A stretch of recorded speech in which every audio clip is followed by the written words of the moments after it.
do the countdown right now, okay?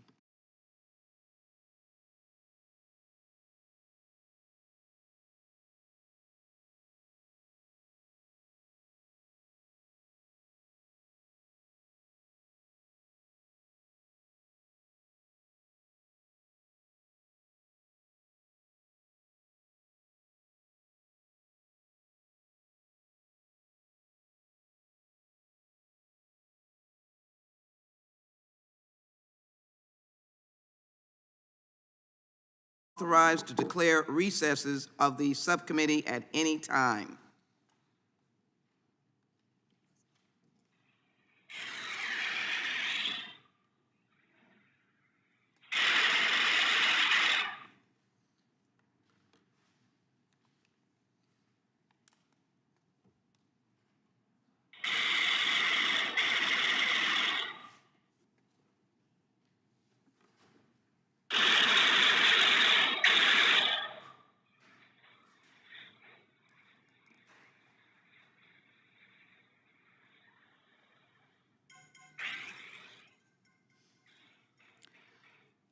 Good morning, and welcome to today's hearing, examining Uvalde, the search for bipartisan solutions to gun violence. The sound we just heard was a rampant fire on that day. As we go forward, let me remind members of this very important hearing that we'll have the ability to communicate on an email address and a distribution list to circulate exhibits, motions, or other written materials that members might want to offer as part of our hearing today. If you would like to submit materials, please send them to the email address that has been previously distributed to your offices, and we will circulate the materials to members and staff as quickly as possible. I would also ask all members to please mute your microphones when you're not speaking. This will help prevent feedback and other technical issues. You may unmute yourself anytime you seek recognition. I now recognize myself for an opening statement. I wanted, however, the very first sound to be in this hearing, gunfire, even before we offered instructions, directions, email, gunfire. And the reason is because imagine the whole litany of gunfire in America through weapons of war. There was no notice. There was no information given. There were no signals. There were no instructions about emails or anything else that might have saved our children. It was gunfire. So today the subcommittee turns once again to the subject of gun violence, examining this ongoing crisis by focusing on one of the most terrible tragedies our nation's history.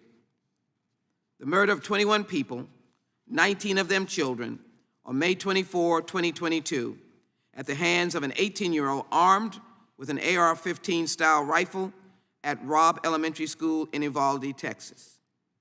That school still stands. In September, Representative Julian Castro and I held a hearing in Uvalde where they listened to parents of victims, citizens, and Arnulfo Reyes, a teacher in room 111. Mr. Reyes told us that he did not realize what was happening until he saw the bullets breaking sheetrock off the walls. He saw the shooter's shadow and the sparks coming from the gun as he fired into his classroom, hitting him and then his students. No notice, gunfire. As Mr. Reyes lay on the floor for some 77 minutes, the shooter sat at his desk and taunted him. He poured water on him. He smeared Mr. Reyes' own blood onto his face, then shot him in the back to make sure he was dead. Fortunately, Mr. Reyes survived. When he got the call that morning, Julio Cazares rushed to the school, a parent. While he and other parents begged officers to rush in, he could hear shots being fired inside. As officers began to bring children out of windows, Julio hoped to see his daughter Jacqueline emerge from one of those windows. Sadly, he did not see her. Instead, he later saw his daughter pulled out of an ambulance at the hospital. We now know of the cascade of failures that led to the tragedy at Robb Elementary School. An investigation by a special Texas House Investigative Committee found that systemic failures and egregiously poor decision-making contributed to the loss of life. Gunfire makes no appointment. Gunfire by an automatic weapon, a weapon of war, never stops. Despite the eventual presence of 376 law enforcement officers, not one of them confronted or engaged the shooter after a group of first officers on the scene tried to approach rooms 111 and 1112, were met with gunfire from an AR-15 style rifle. Without an assault weapons ban, more people will die. And if we're not going to ban them, then law enforcement must be trained to confront these weapons of war. Yes, we must train law enforcement like warriors in a battle on the combat field. Gunfire from an AR-15 style rifle turned those armed officers on their heels and left them paralyzed in the hallway for well over an hour. Uvalde Sheriff Ruben Nolasco led a litany of chaos, confusion, and inaction that day. His failures, coupled with the presence of an assault rifle, left very little hope for the children in rooms 111 and 112. Although the officers had information that a child was on the phone with 911, surrounded by dead bodies, Sheriff Nolasco led officers away from the immediate threat instead of ordering them to storm the room and try to save the children. That day, law enforcement's failures of implementation, planning, training, and duty delayed paramedics' ability to reach those who might be saved. We saw the video of parents trying to climb through windows or trying to break through doors. Let me be very clear. This is not a comment on the millions of law enforcement officers who today and days have gone by stand ready to serve, who have broken into places to save people, stop burglary, stop murders, save children, dumped into water, and risked their lives. Don't dare suggest that is the comment today. Don't dare. But what we are saying is that we have to be honest, and that babies have died, and parents are mourning. And the federal government has to be the final and ultimate word of responding to the sacrifice of those babies and the parents who mourn. We know for certain that Eva Morales, a teacher in room 112, died in an ambulance, and 3 young students died in local hospitals, including Jacqueline, who died at 1:17 p.m. from gunshot wounds to the chest. We will hear today from Faith Mata, a young woman whose 10-year-old sister, Tess, was murdered that day. Ms. Mata will tell us about the hours she spent waiting, hoping to hear that her sister was among the survivors, only to have officers ask her for her DNA sample in order to identify her sister's body. Law enforcement failed the Mata family and every other family represented at Robb Elementary School that day, including the siblings of Uzziah Garcia, who are so afraid to go to school that they get sick to their stomachs. The victims of the horror, and these are babies, 10-year-olds, that took place in Uvalde were also failed by this country's gun laws. While some states restrict the purchase of long guns, including assault weapons, until the age of 21, Texas and federal law allow those guns to be purchased at age 18. The Uvalde shooter asked multiple people to purchase guns for him before he turned 18, but fortunately, they refused. As soon as he was old enough to legally buy the guns for himself, again 18, not 21, he purchased 2 AR-15 style rifles. In less than a week, he amassed more than 2,000 rounds of ammunition, with the bulk of it being delivered to his doorstep. It is important to note that the shooter had already purchased 60 30-round magazines, a holographic sight, a snap-on trigger system in February before his 18th birthday. In some states, the shooter's behavior might have allowed someone to raise a red flag and alert authorities that he might be a danger to others and prevent him from obtaining a firearm, but Texas has no such law. These must be federal laws. Again, a red flag law would have stopped the shooter from obtaining these deadly weapons and saved so many precious lives. And they shouldn't be able to opt in. It should be the federal law. As a country, we banned the sale of assault weapons for 10 years, but when the ban expired, we saw a tripling of number of active shooter incidents, a tripling in the average number of people murdered in active shooter incidents, and the mass shootings, the school shootings, the grocery store shootings have continued unabated. Yesterday, we observed the 10th anniversary of the massacre at Sandy Hook Elementary School in Newtown, Connecticut. Nothing has been done. On that horrific day, 20 first graders as young as 6 years old and 6 teachers were lost to gunfire. Like Uvalde, the Sandy Hook shooting was perpetrated by a young man only 20 years old, armed with an AR-15 style assault weapon, who had killed his mother before going to the school. Today, in memory of that tragedy, we'll also hear from Nicole Melchicchiano, a survivor of that massacre. She remembers all too well what it was like as a 7-year-old child to hide in a classroom trembling in fear, thinking that she would never see her family again as the crack of gunfire echoed the halls of her school. Nicole still bears the scars of her trauma, yet she will come today and bravely tell her story in the hopes that we will take action so that no child will ever endure that again. Democrats in Congress have spent more than 2 decades trying to do something, anything, to stop the violence and end the bloodshed. We hope the Republicans will join us, but they oppose us at every turn. During this Congress alone, Democrats have put forward numerous policy proposals to prevent losses of life like those in Uvalde, Buffalo, Sandy Hook, Tree of Life, El Paso, Las Vegas, and the Pulse nightclub, among others. Through this committee, we have supported raising the age of firearms, extreme risk protection orders, or red flag laws, or renewed assault weapons ban, restrictions on large capacity magazines. I introduced a simple bill honoring Kimberly Vaughn, Firearm Safety Storage Act. She died at Santa Fe, 14 years old, which would have encouraged the proper storage of firearms and ammunition. Democrats also put forth numerous bills to invest in fund law enforcement, including bills that would provide better training and targeted resources, coordinate the creation of an active shooter alert, and ensure better communication and trust between our law enforcement and the communities they serve. Led by our chairman, Chairman Nadler, we've worked every single day. But bill after bill, policy after policy, our friends, Republican colleagues, oppose our efforts to keep our communities safer. They've repeatedly opposed legislation that could prevent violence, and they have opposed investments in effective law enforcement. And while rejecting and distorting our common sense proposals, Republicans have offered no credible policy solutions of their own. We hope today, as the meeting says, that we can develop a bipartisan approach. As a result of these lax gun laws and underinvestments in law enforcement have led to higher rates in red states, have had spillover effects across the country as guns flow into our communities without restraint. In June, after Uvalde, we were able to enact the Bipartisan Safer Communities Act. While the act took a step forward on gun violence prevention, we have so much more to do. Without further action, our communities will continue to suffer losses of life like those in Uvalde, which affect our mental health, our sense of safety and security, and our trust in law enforcement. Just this morning on the news, I heard a citizen in Washington say, as much as they try to work, he's just sick and tired of gun violence. That is why our hearing today is so important. We should all be sick and tired of gun violence and violence by weapons of war.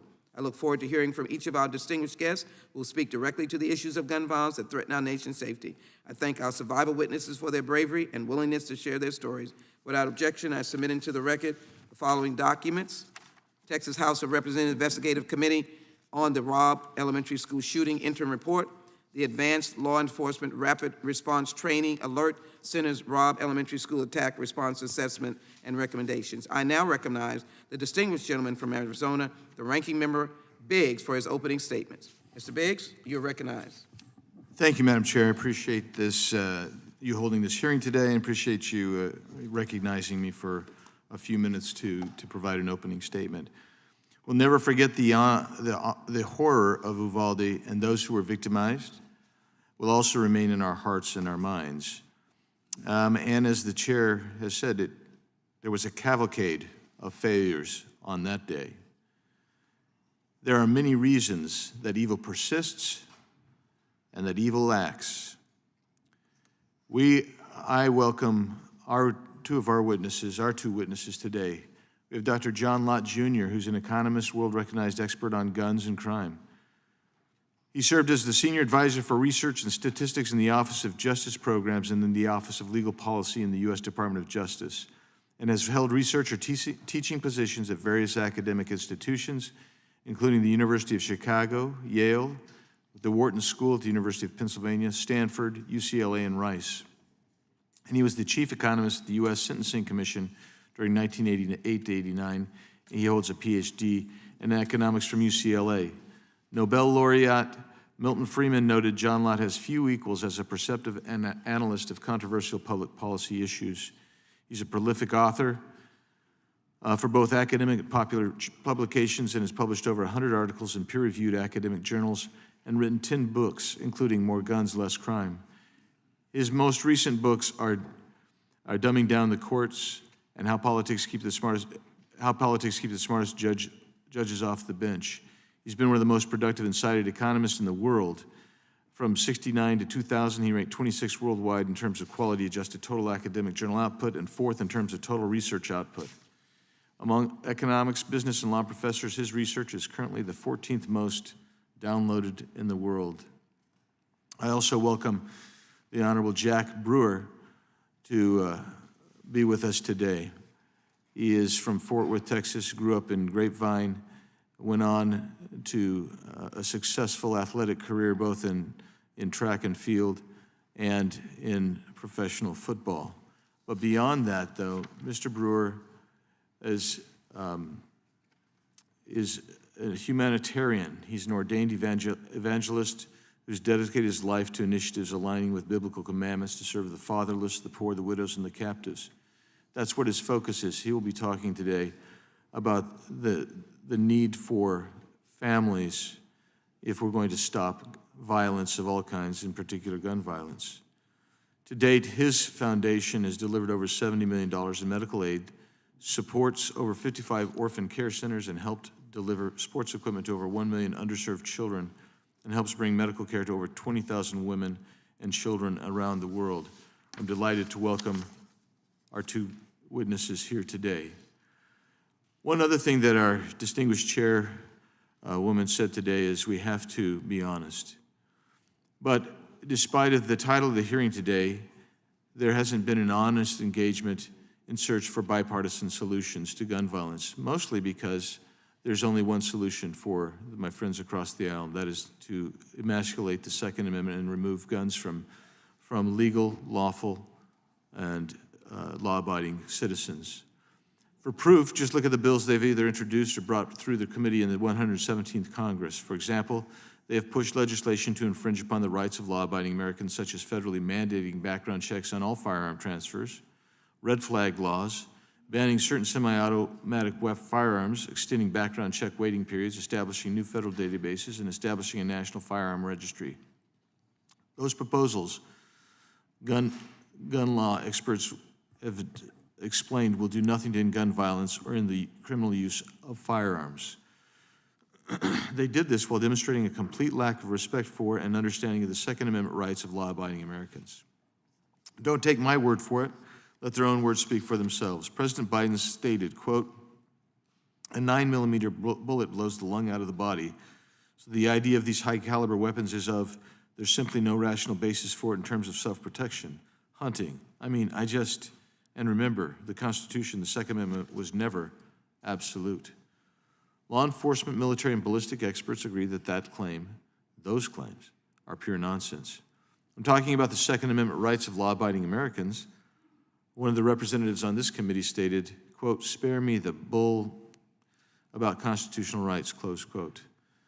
And that same representative also questioned whether or not someone with a semi-automatic rifle has ever been stopped by a law-abiding American with a firearm. Specifically stated, "I don't think there's a single," and I'm quoting here, "I don't think there's a single incident, and maybe there's one, but I've not found one of an assailant using an assault weapon that was stopped by a person with a gun." Literally a month before he made that claim, a woman stopped what law enforcement indicate was likely to be a mass casualty event in West Virginia when she shot a man carrying an AR-15 type rifle with her handgun. There's one example. An example from November 24th, 2022, was that when a 23-year-old woman in a suburb of Chicago, licensed to have a carry conceal permit, shot a man trying to break into her car early in the morning.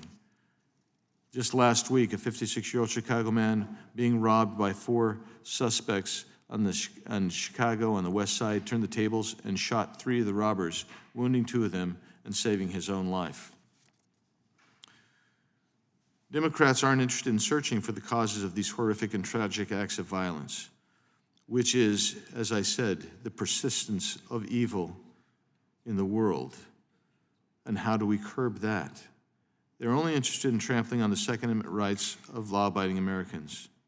And today we're examining the tragedy in Uvalde.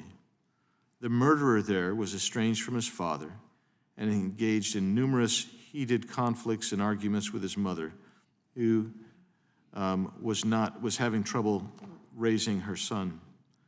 I bring up the shooter only because the shooter in Uvalde is not unique in having a difficult and troubled home life.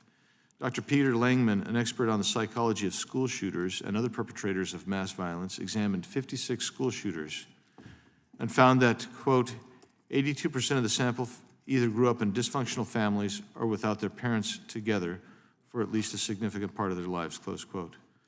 Research from Dr. Brad Wilcox, a professor of sociology at the University of Virginia and senior fellow at the Institute for Family Studies, finds that males growing up in single-mother homes are nearly twice as likely to end up delinquent compared to males who enjoy good relationships with their fathers. This is not to denigrate single-mother homes.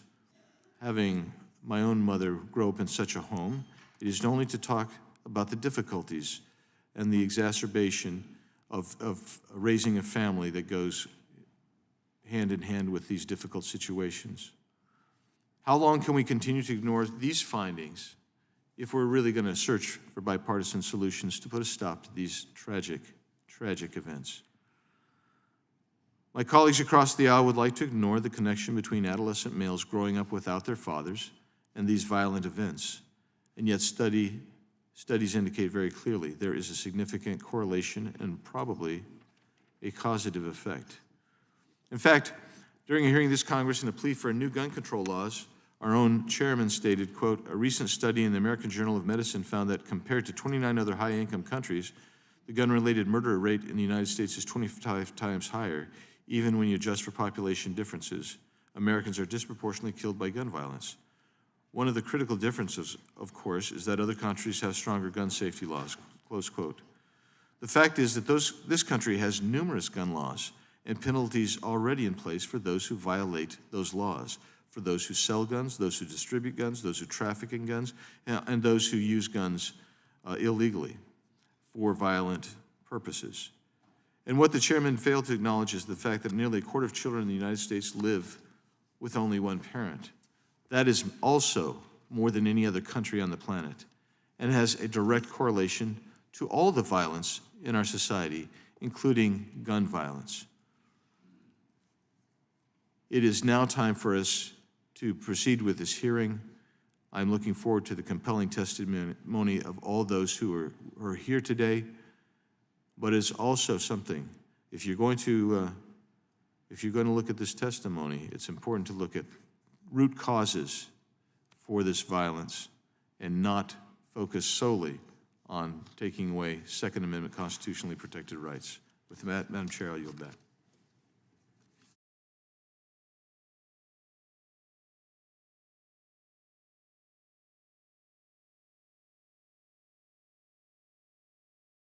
Thank you, Chairwoman Jackson-Lee, for convening this hearing, and I thank the witnesses for being here to inform this committee about how the tragedy in Uvalde can help us continue to develop effective solutions for combating gun violence.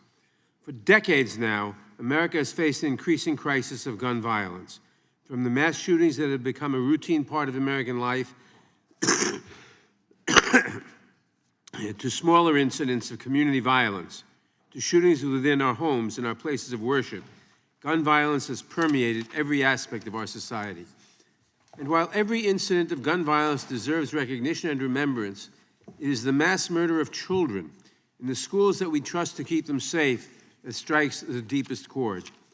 Yesterday marked the 10-year anniversary of the massacre at Sandy Hook Elementary School in Newtown, Connecticut, the deadliest grade school shooting in our nation's history, a history that is littered with far too many school shootings. We'll never forget the 20 children, young children, only 6 and 7 years old, and 6 adults who lost their lives to a 20-year-old young man armed with a semi-automatic assault rifle, a weapon of war.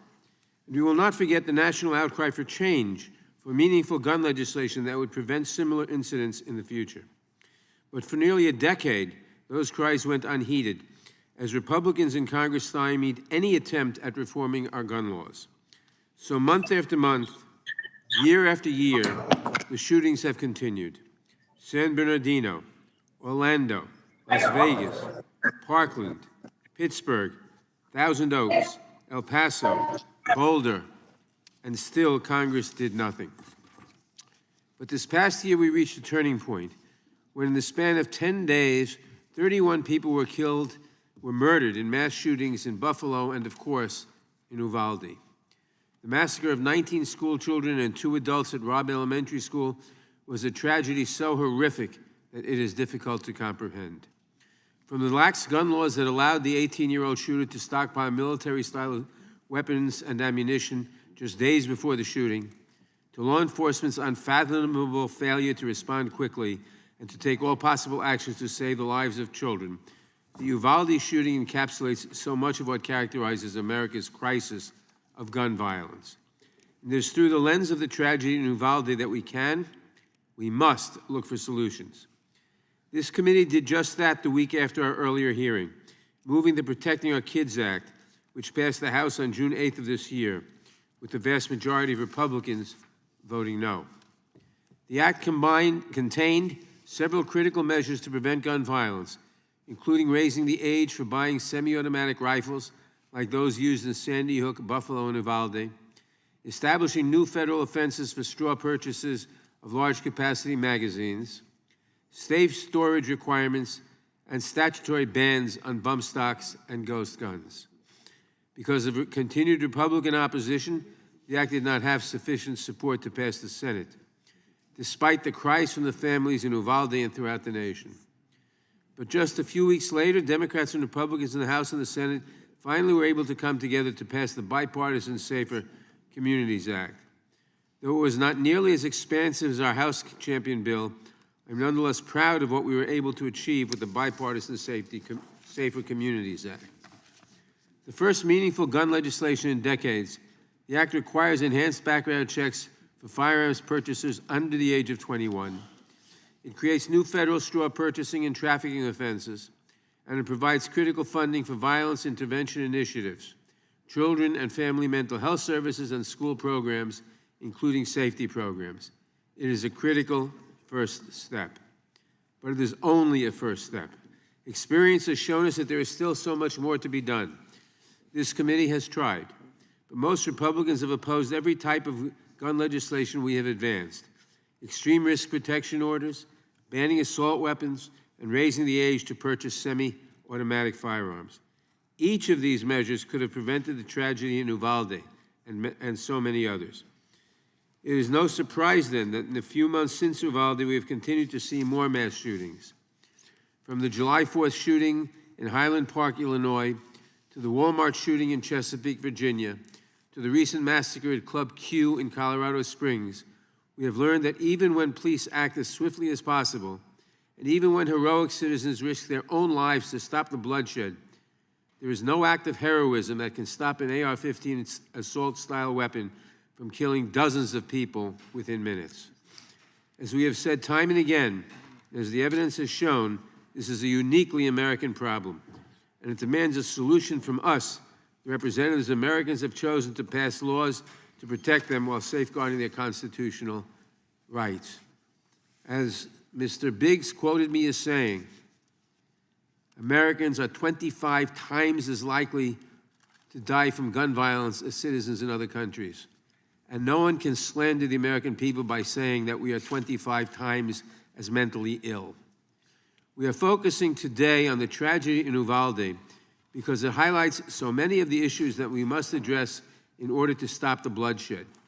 The extraordinary harm caused by assault-style weapons and ammunition, the likely effects of gun safety legislation such as extreme risk protection orders, active shooter alert systems, and raising the age for purchasing semi-automatic weapons, best practices and policies for law enforcement agencies who respond to active shooter situations, how to best protect our youngest and most vulnerable Americans in their schools, and how violence intervention strategies can work with traditional responses to reduce gun violence. I look forward to hearing our witnesses' testimony about these and other issues related to our crisis of gun violence. I thank the witnesses for coming today, and again, I express my gratitude to Chairwoman Sheila Jackson-Lee, who has fought so passionately for gun safety legislation, for convening this hearing. I yield back the balance of my time. I thank the gentleman for his testimony or his statement. And I now recognize the ranking member of the full committee, the gentleman from Ohio, Mr. Jordan. Thank you, Recognized for 5 minutes.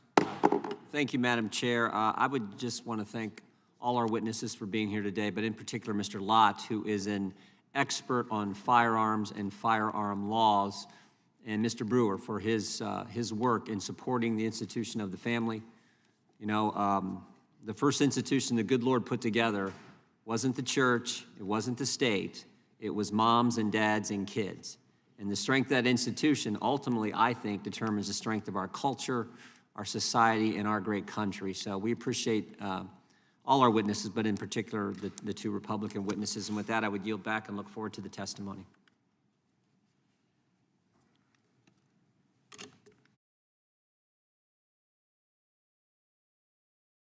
It is now my pleasure, with a sense of sadness, to introduce today's witnesses. First, Faith Mata is the big sister of Tess Mata, one of the 21 lives lost at Robb Elementary School in May of this year. She's joined by her parents, Jerry, an aviation mechanic, and Veronica, a kindergarten teacher. I'd like for them to stand with their baby Tess.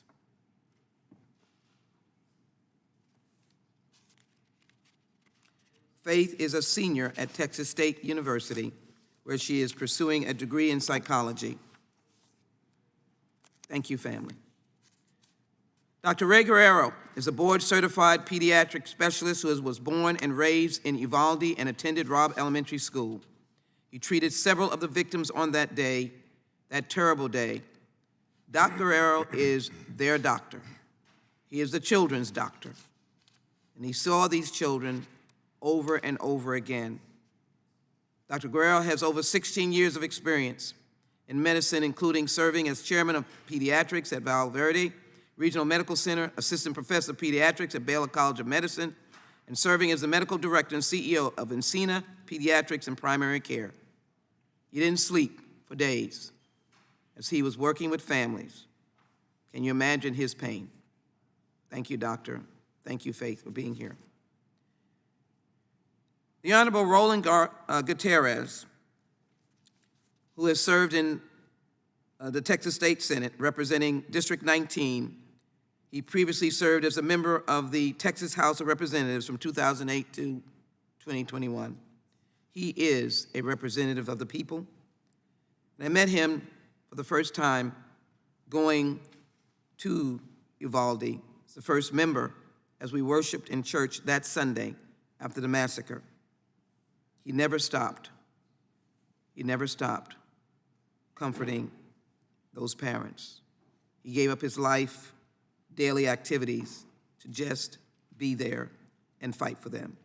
Senator Gutierrez has a Bachelor of Arts in Political Science from the University of Texas at San Antonio, Juris Doctorate from St. Mary's University of Law, and thank you for being here.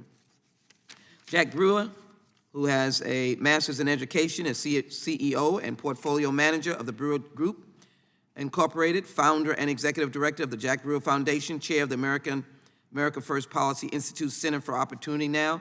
He is an ordained minister and a professor at the Fordham Gabelli School of Business, where he is the program director for the Athletes and Artists Executive MBA program. Mr. Brewer is also a former NFL safety who was appointed to the U.S. Commission for the Social Status of Black Men and Boys under the previous administration. Welcome. Jack Lott, Jr., PhD, is an economist and commentator who focuses on guns and crime. During the previous administration, he served as a senior advisor for research and statistics in the Office of Justice Programs and in the Office of Legal Policy in the United States Department of Justice. Dr. Lott has held research and teaching positions at various academic institutions, including the University of Chicago, Yale University, the Wharton School of the University of Pennsylvania, Stanford University, UCLA, and Rice University, and he was the chief economist at the United States Sentencing Commission from 1988 to 1989. He holds a PhD in economics from UCLA. Welcome. Nicole Melciano. Did I get that? Melciano? She's got a thumbs up. Was in the second grade at Sandy Hook Elementary School when a gunman entered the school and killed 26 people on December 14th, 2012. Yesterday was the 10-year commemoration and recognition of that day. In 2018, she participated in the March for Our Lives as she began to mature, a student-led demonstration calling for an action to end gun violence. In 2020, she joined the Junior Newtown Action Alliance, became its legislative coordinator. Last year, Nicole is just a senior at Newtown High School at this time. Welcome. Chief Anthony D. Holt is Associate Vice President and Chief of Police at Wayne State University during a career spanning more than 40 years. Chief Holt rose through the ranks and held multiple positions within the University Police Department. He is the past president of the Metro Detroit chapter of the National Organization of Black Law Enforcement Executives and currently serves as Special Advisor to the National President of Noble and is a member of the Noble Executive Board. Welcome.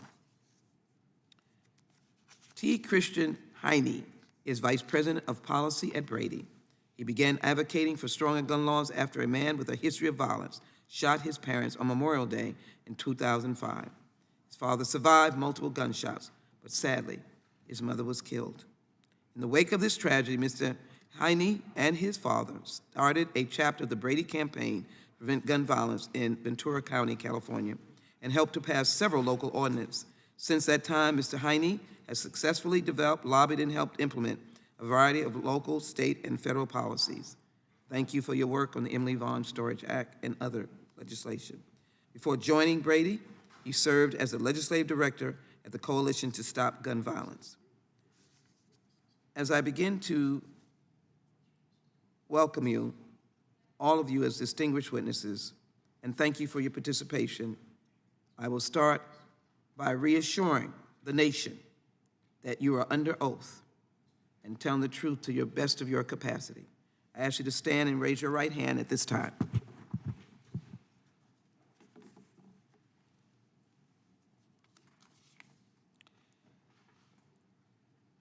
As you raise your right hand, I will administer the oath.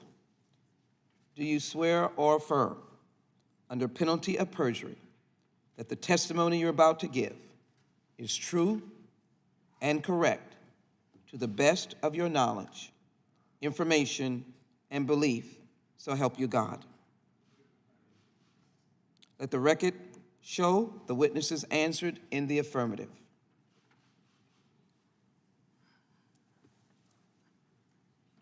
Please note that your written statement will be entered into the record in its entirety. Accordingly, I ask that you summarize your testimony in 5 minutes to help you stay within that time frame. There is a timing light on the screen. While the light switches from green to yellow, you have 1 minute to conclude your testimony. When the light turns red, it signals that your 5 minutes have expired. And before I recognize Faith Mata for 5 minutes, allow me to acknowledge a friend and colleague who joined me on the first and I believe only field hearing from the federal government in Uvalde, and that is Congressman Castro of San Antonio is here with us today. I thank him for his presence here today. It is important for the family to know that the federal government from different committees is concerned about you. And so I ask Ms. Mata to begin her testimony. You're recognized now for 5 minutes. Good morning. First and foremost, I would like to thank Chairman Jackson Lee, Ranking Member Biggs, and other members for allowing me the opportunity to speak and share my story. My name is Faith Mata. I am a 21-year-old coming up on my last semester of college preparing for my future, a new future without my little sister, Tess, and a future of having to navigate this new life without her. I was an only child for quite some time. It was just myself and my parents, Veronica and Jerry. Being alone was hard, and a lesson of being independent. When I reached 10, my parents had a conversation to let me know they would not be having any more children. It would just be me. I remember crying and begging for them to please bring me a sibling. I didn't want to grow up alone. Not even 3 months later, my mom got a call letting her know she was pregnant, and I now was going to be a big sister. I can still recall the days going with my mom to her appointments, seeing the sonograms, and soon finding out Tess was a girl. All up until the day she was born, February 6, 2012. Bringing Tess into our life was a blessing in disguise. My sister brightened our darkest days. Tess was the outspoken, courageous, daring, determined, and nurturing person in our family. Our family was whole at this point. We would have family night every Sunday, where my dad would put on movies or suggest we play some board games. Tess convinced my parents to bring our mattresses into our living room, and we would all sleep in the same room. Those days were the best, no matter how annoying it was sleeping next to her. It was an unsaid tradition of taking countless road trips every summer to a new destination we had never been before, and spending time just as a family. We were so happy. My family was perfect in my eyes. Then came time for me to move 2.5 hours away from home to begin my college career. It was hard being away from home and not being able to see my sister grow day by day.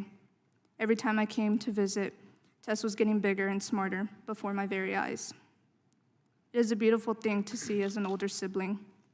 But being the older sibling, it is my duty and obligation to be her role model and the person whom Tess admired. She was my purpose and strength to be the best I could be. It was always bittersweet having her run out of our house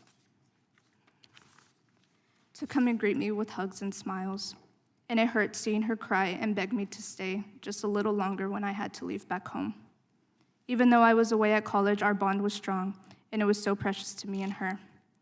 We talked numerous times of her attending my soon-to-be alma mater and how she would live with me while she went to school. We were planning our futures to make sure we would always be together. May 24th, 2022. I was getting ready for work around noon when my cousin had alerted me to call my mom. My mom said, "It's okay. The officer said it was a barricaded subject." I proceed to call my dad.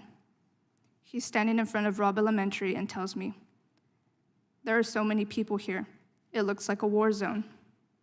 Fast forward about an hour, news goes around, a teacher has been shot, along with 8 students. My heart sinks, but still not knowing who the teacher is or the kids. My thoughts were, it's not my sister. It can't be. This would never happen to us. Then full panic kicks in. My mom calls to tell me they're moving kids to the Civic Center. No luck finding Tess.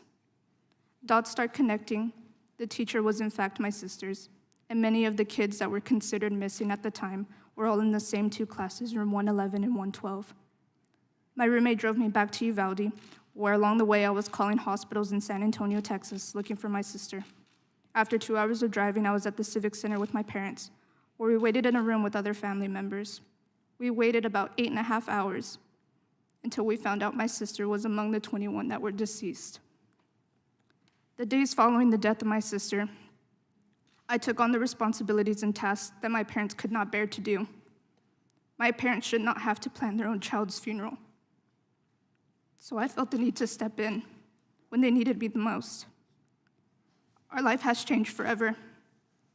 It has darkened because our light has left. The child and the little human who once made this family whole is no longer with us. Tess will never get to experience the life we had prayed she would live. She will never graduate high school, never fall in love herself, never be present at my wedding. And we will never know how scared she was in her last moments in that classroom. All we have left is the questions which was once filled with her laughter and the stillness that only Tess could help us move out of. Today I am here sharing my story, but are we not tired of hearing the stories of victims? Of hearing them from victims' families? Are we not tired of hearing yet another tragedy because of gun violence? When is enough enough? I truly hope that this never happens to any other family in the days, months, or years to come. This debatable topic on assault rifles should not be brought up again because someone else's child or sibling was murdered. It's just an excuse at this point. You may never understand what my family is going through, and I'm not asking you to. But today, you can make a change to help families never have to feel what my family feels, the families of Uvalde feel, and the many others of the mass shootings. Thank you.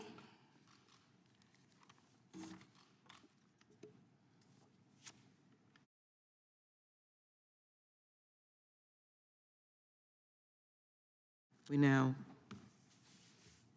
recognize Dr. Guerrero. You're now recognized for 5 minutes. Thank you, Madam Chair. I'm grateful for the chance to testify before this committee and share my perspective on gun safety in America. As a rifle-owning son of a rancher, as a pediatric doctor, and as a member of a broken community traumatized by the loss of 19 children and 2 teachers in May, I believe my experiences reflect the deep complexities of the gun control issue, and my feelings no doubt echo those of many in our country. But today I want to share a few things that I know for certain, because I am a doctor, and when it comes to solving problems, we doctors prefer to stick to the facts and the science rather than get caught up in the emotion, no matter how hard that is. When you choose a career in medicine, you're signing up to make people better and save lives. Healing is always the ultimate goal. And we use a number of strategies to do that depending on the challenge. In the modern developed world, we have a plethora of incredible machines, tools, equipment, regimens, and machines that test, diagnose, administer, and sustain to cure. You've all no doubt crossed paths with at least one of these. Maybe it was a Doppler, an MRI machine, or a course of anti-COVID drugs. For my patients, I'm always looking for the most effective remedy or tool that I can find to relieve their pain, to stem the bleeding, or to kill the pathogen. So I understand the power of an effective tool. The AR-15 is a very effective tool. It was designed to deliver quick and heavy fire in combat. It was made to be light and easy to use. And it's as exacting in its application on the battlefield as radiation in a patient with cancer. So let me ask you this. How comfortable would you be if every day during homeroom, your kids and grandchildren were being administered radiation therapy for 2 hours? Never mind the books with suggested material in the library. I'm talking about highly radioactive particles flooding into the beautiful, healthy bodies of your precious children on a daily basis. Why not? We all have the potential to develop cancer. Maybe it could be preventative. If this sounds like a ridiculous or terrifying prospect, you're right. Because cancer radiation doesn't belong in the bodies of healthy children. Just like AR-15s or any semi-automatic weapon that holds high-capacity magazines don't belong in the hands of everyday civilians, especially when they're not even old enough to buy a pack of beer. They are not appropriate for self-defense in the home, in the school, or in the supermarket. They are and always have been designed as military-grade killing machines. We've made significant progress on sensible gun legislation. Most Americans agree that we need background checks, age limits, and safe storage rules. But one of the arguments I hear on repeat from the chorus of objections to the ban of assault weapons is that the problem isn't the guns, it's the people who pull the trigger. This is a meritless argument. How does an anti-Mexican extremist walk into Walmart and kill 23 people in minutes without a semi-automatic rifle? How does an anti-LGBTQ radical slaughter 49 clubgoers without his Sig Sauer MCX? The children in the classrooms of Sandy Hook Elementary, Marjorie Stone Douglas, and Robb Elementary School never stood a chance against the speed and the power of the weapons they faced. And let me tell you, these kids, they weren't helpless victims before that day. They were spunky, intelligent, street-smart kids. I know this because some of them were my patients. Tess Mata, who you just heard about, I knew since she was a newborn. Amory Garza was 2 months old. Amory was trying to save her friends when the 18-year-old burst into her classroom wielding the AR-15 he bought the day after his birthday.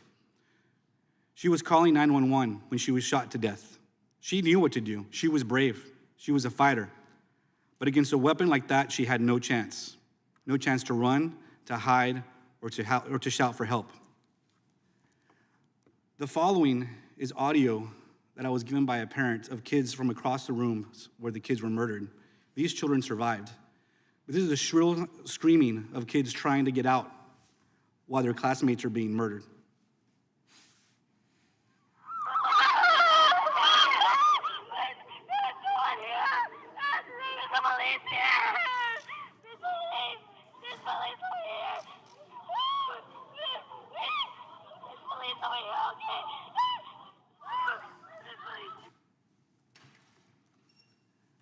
Amory's call never connected.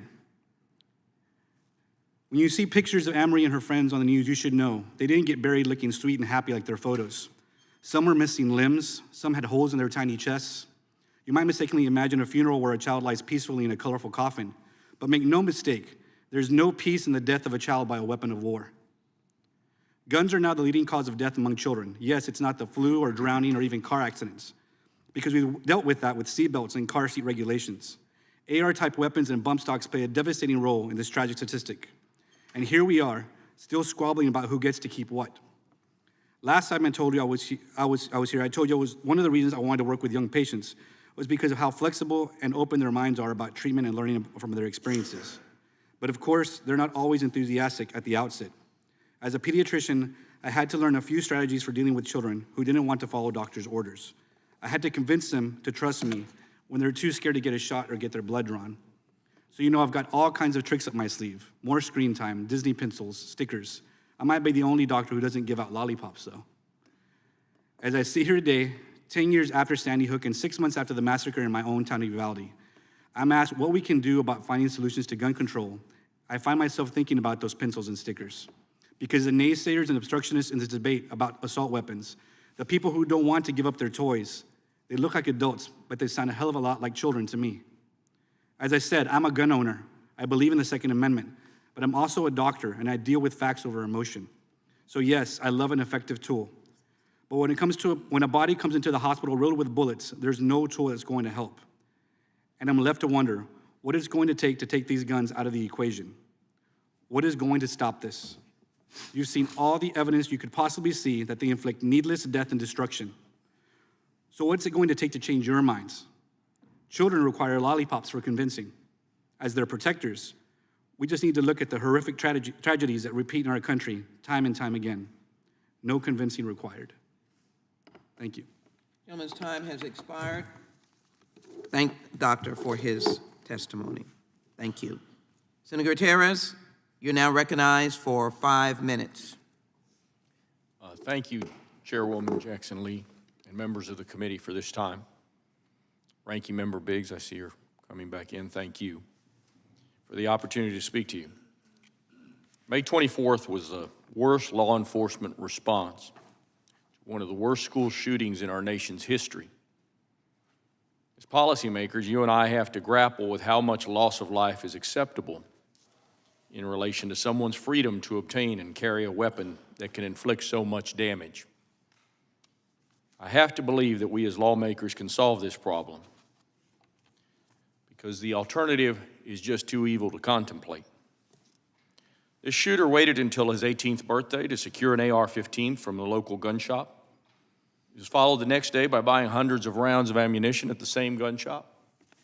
And on the third day, he followed by picking up his internet-bought Daniels Defense AR-15 at the same gun shop. Nobody asked questions. Nobody called the sheriff. Nobody cared. On the 24th, he began his shooting spree. By shooting and wounding his grandmother, he proceeded to the school and killed 19 children and 2 teachers. Let me be clear. Police waited outside for 77 minutes while children lay dying, wounded, waiting for help that would not come. They were injured, huddled on the classroom floor.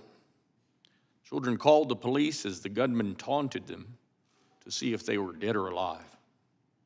Brave little girls called 911 while law enforcement waited outside just a few feet away. Not one law enforcement official took control inside or outside of that building. It is worth noting that this community asked the sitting governor of Texas directly and through the Department of Public Safety for money to fix the radio system years prior to this massacre. And it's the same radio system that the director of the Department of Public Safety acknowledged in a hearing in the Texas Senate needed replacing. The local law enforcement at any level, not city, not county, police, they never, ever took command and control. The state police never took command and control either, even though they had 91 of their Operation Lone Star troops on the ground, including Texas Rangers, who stood around and talked to their supervisors over the phone. Supervisors who did nothing, ordered no action. Law enforcement agents said over and over, DPS is coming. In turn, DPS waited on federal agents to breach the door to the classroom and try to end the suffering of the bleeding children. Without direction, law enforcement seemingly waited on each other to do nothing. 77 minutes later, a federal BORTEC team, exasperated by inaction, used a key to gain entry into the classroom to kill the gunman. 1 minute prior to the breach, DPS Captain Joel Betancourt issued a first radio order to the team that is about to breach, asking them to stand by. How much longer he wanted these kids to wait remains a mystery. At the end, kids were piled together in two heaps, in two classrooms. The teacher lay shielding several children as best she could. She and the children were all dead. Children and bodies were dragged out into a hallway where, again, officers jammed the hallway, seemingly watching the few that were actually trying to administer aid to the remaining children that made it out alive. Child was dragged out of the hallway. Her face was gone. Hallways and classrooms had blood like no horror movie you've ever seen. Off camera, you could hear grown men throwing up from the side of the horror, or perhaps the failure that they had caused. 13 injured children survived. 3 others and 1 teacher were taken out alive but died on their way to the hospital, and they bled out in that golden hour. As troopers tended to their injuries, a brave little red-headed girl, Chloe Torres, said to one trooper, "I called the police. Did you get my calls? Was it you I was talking to?" She said to the female trooper. She cried and she asked for her friend, the same friend, Marie Garza, who had covered her body, who had shielded her, Chloe's body, the friend who had saved her life. She cried, "She's gone, isn't she? I know she's gone." Chloe was on a bus because they couldn't get ambulances into the school, so they took 4 kids on a bus, and she was riddled and covered in blood. In the aftermath, police pointed fingers at different agencies. We were led to believe that this was one incompetent school cop, then led to believe it was an incompetent Uvalde police cop, then led to believe that it was a few officers from DPS and their incompetence. There is no transparency and no accountability to date. My question to the leaders of this country is how many children have to be murdered before they are willing to ban the chosen weapon of these school shooters? How many people have to be killed before we take reasonable steps to end murder? Thank you, Madam Chair.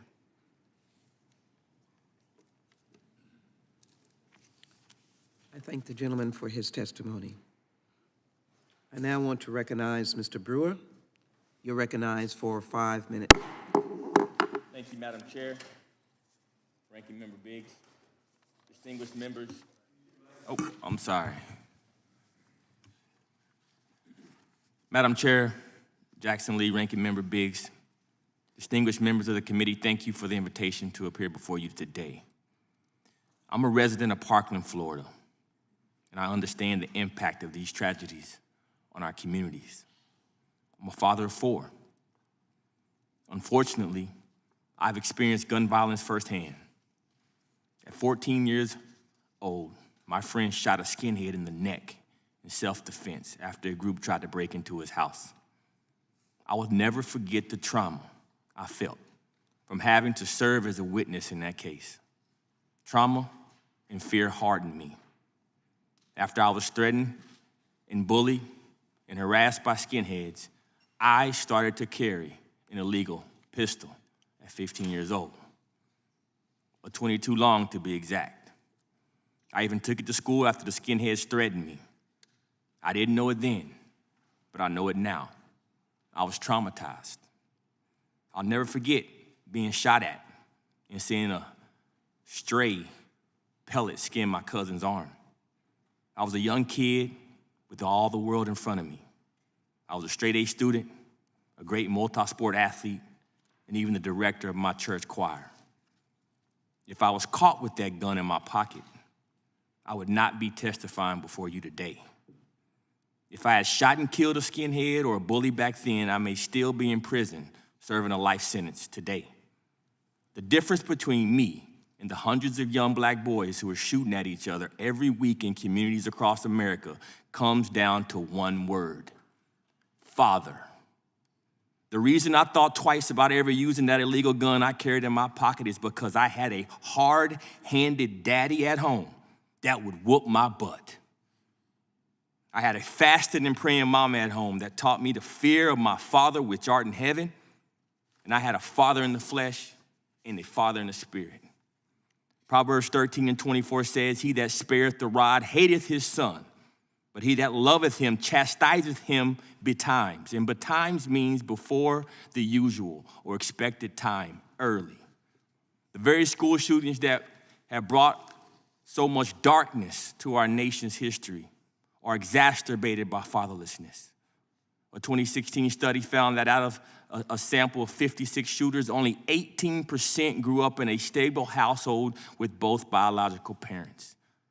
And we know this Uvalde shooter did not have a man of God in his life. When I saw that this was a bipartisan hearing to find solutions to gun violence, I prayed that the men and women of God in this room would finally be bold enough to focus on the root cause. Talking points may win elections, but addressing the root cause is the only way to solve a crisis. Research has indicated as many as 85% of shooters in communities were previously arrested, and most of them arrested for violent crimes. My foundation has worked on addressing the root cause of these issues in some of the most impoverished black communities on the planet. Recently, a neighbor of mine was shot in the face, and the two young gunmen ran past the kids at my youth center. As you can imagine, they are traumatized, fearful, and hardened. The same feelings and emotions that I had at their age, carrying guns and always looking over my shoulder. The difference is 80% of my kids at my youth center are fatherless. Gun laws are the least of their worries. If they cuss a teacher out, refuse to do their work, or beat up someone, they have little or no consequences in the public school system today. Parents have little or no responsibility for the actions of their children. If we are serious about addressing gun violence, then we need to first get serious about bringing the paddle and prayer back to our public schools. Proverbs 22:6 says, "Train up a child in the way he should go, and when he is old, he will never depart from it."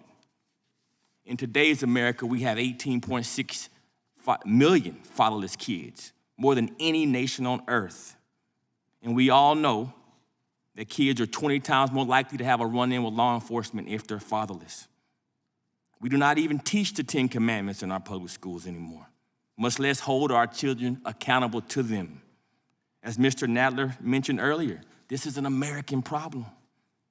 If we leave the Capitol today and decide to ban all guns, have we really done anything to address the root cause of gun violence? Walk into any prison in America and you will see a facility full of men who are locked up for crimes related to illegal guns.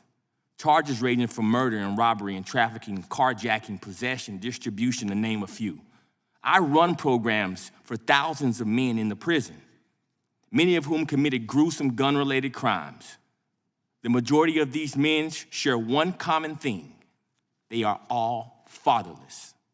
Many of my students in my prison transition out and remain in our second chance programs. Several even work for my organization.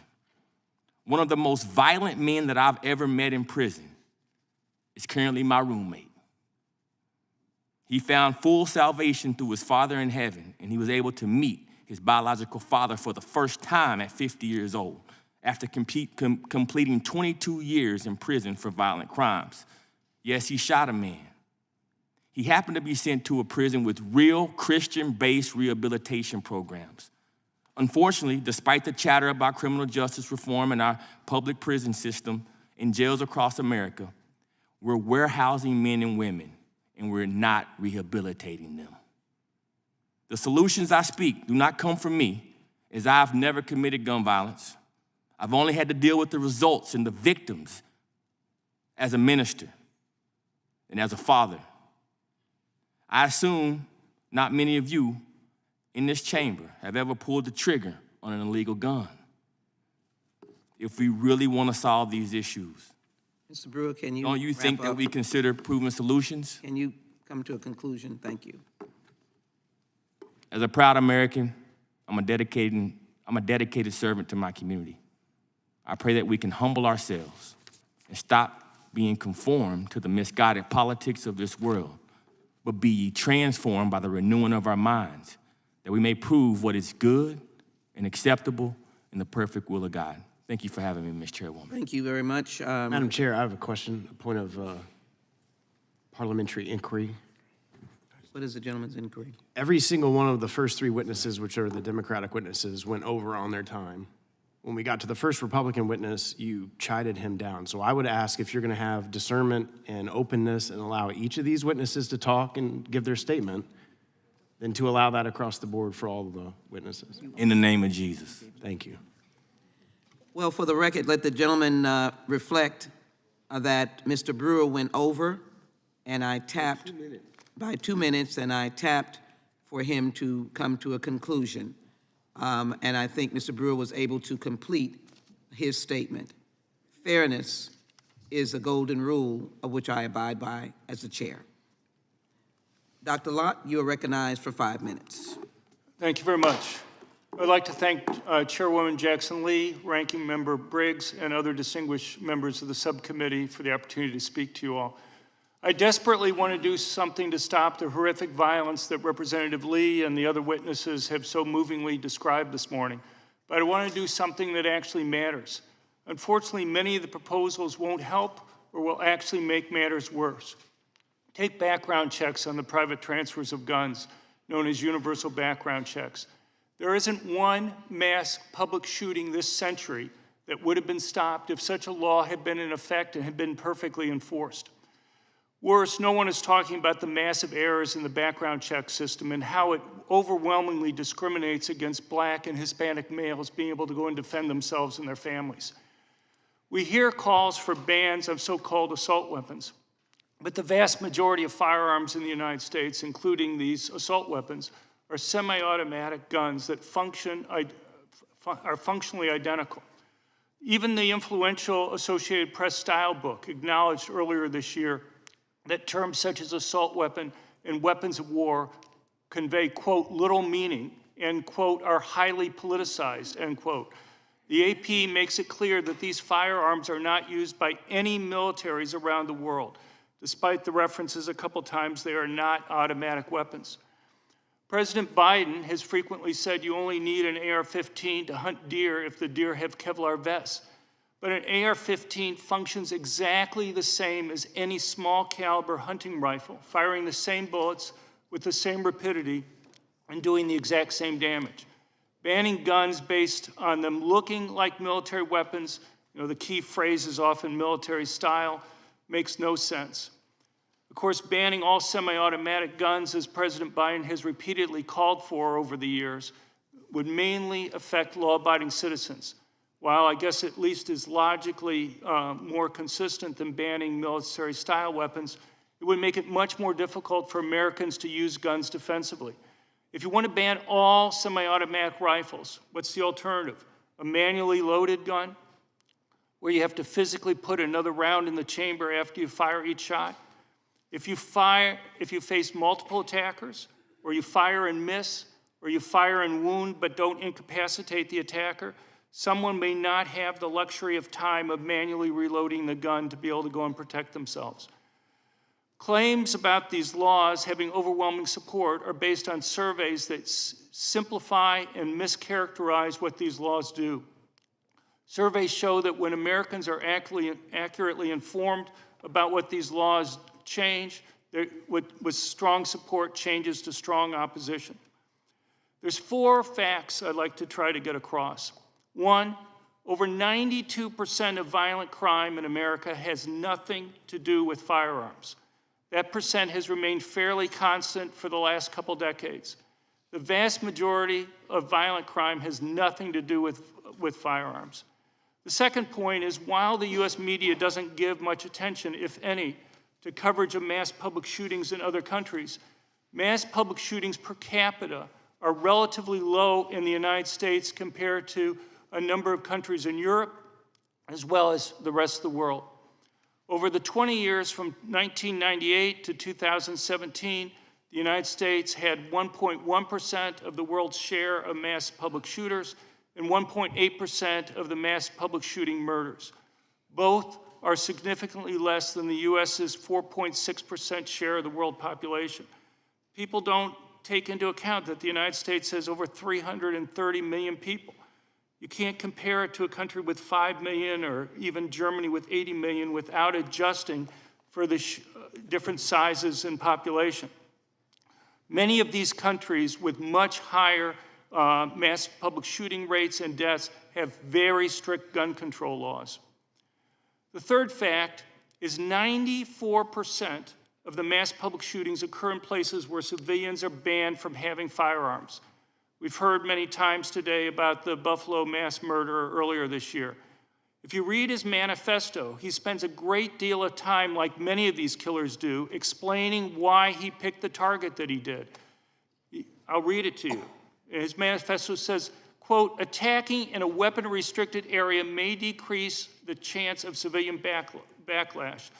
Schools, courts, or other areas where concealed carry are outlawed or prohibited may be good areas of attack.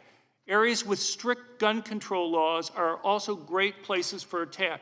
I can give you quotes from one manifesto after another, from one diary after another, and they're on our website at crimeresearch.org, where these killers, time after time, tell you, but the media ignores the fact, never reports this part of what's in their manifestos. The fourth fact I'd like to get across is the most vulnerable people in our society benefit the most from owning guns. If my research convinces me of anything, there are two groups of people who benefit the most from being able to go and protect themselves. One are the people who are most likely victims of violent crime. That's overwhelmingly poor blacks who live in high-crime urban areas. Police, anybody who's read my academic research knows that I think police are extremely important. But police understand themselves that they virtually always arrive on the crime scene after the crime's occurred, and that raises the question of how people should act when they're having to confront a criminal by themselves. And the research shows overwhelmingly that by far the safest course of action for people to take is to have a gun. And that's particularly true for people who are relatively weaker physically, women and the elderly. You're almost always talking about a male criminal doing the attack, and when a man is attacking a woman, there's a much larger strength difference that exists there than when a man's attacking another man. We've heard a lot about different attacks that occurred this year. Dr. Lott, can you finish? Will you be finishing soon? Okay. Thank you. Sorry. But if you go through the list, the Robb Elementary School in Uvalde, Texas was a gun-free zone. The Tulsa, Oklahoma hospital shooting was a gun-free zone.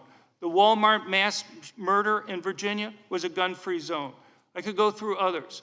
But our research shows that overwhelmingly, when you see these attacks, they occur in schools where teachers and staff are not allowed to carry. It's not by accident. Thank you very much. Witness time has expired. Now, pleased to recognize Nicole Melchiono for 5 minutes. Welcome, dear. Thank you so very much. My name is, and on December 14th, 2012, I was a second grader at Sandy Hook Elementary School. I was sitting on the carpet with my classmates waiting for my teacher to give us directions for the day as we heard what sounded like large metal pans being smashed together come from the hallway. My teacher quickly ran to the door to see if anyone was in the hall and pulled 2 students into our classroom to join us in lockdown. She then shut the door and turned off all the lights. As the gunshots continued to ring through the hallways, we huddled by our cubbies, and my teacher pulled over a desk and grabbed a book to try and read to us so we could calm down.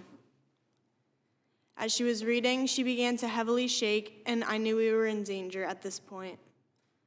I felt a strong sense of nausea come over me as I thought I would be the first to die if the gunmen got into our classroom because I was close to the door. We then heard a knock and shake on the door handle, which was terrifying because we didn't know who it was, But after deciding to open the door, we were evacuated out of the school by the police and taken to the firehouse nearby to reunite with our families. The firehouse was chaotic, and everyone was running around, yelling, looking for their children, as everything was still so unclear. I then went home that day, and my town endured the most horrific aftermath after finding out 26 beautiful, innocent souls were taken from us that day. In less than 5 minutes, an AR-15 fired 154 bullets, killing 26 people. How do we continue to allow this? I have grown up in a world where the unimaginable happens over and over again, uncovering trauma over and over again.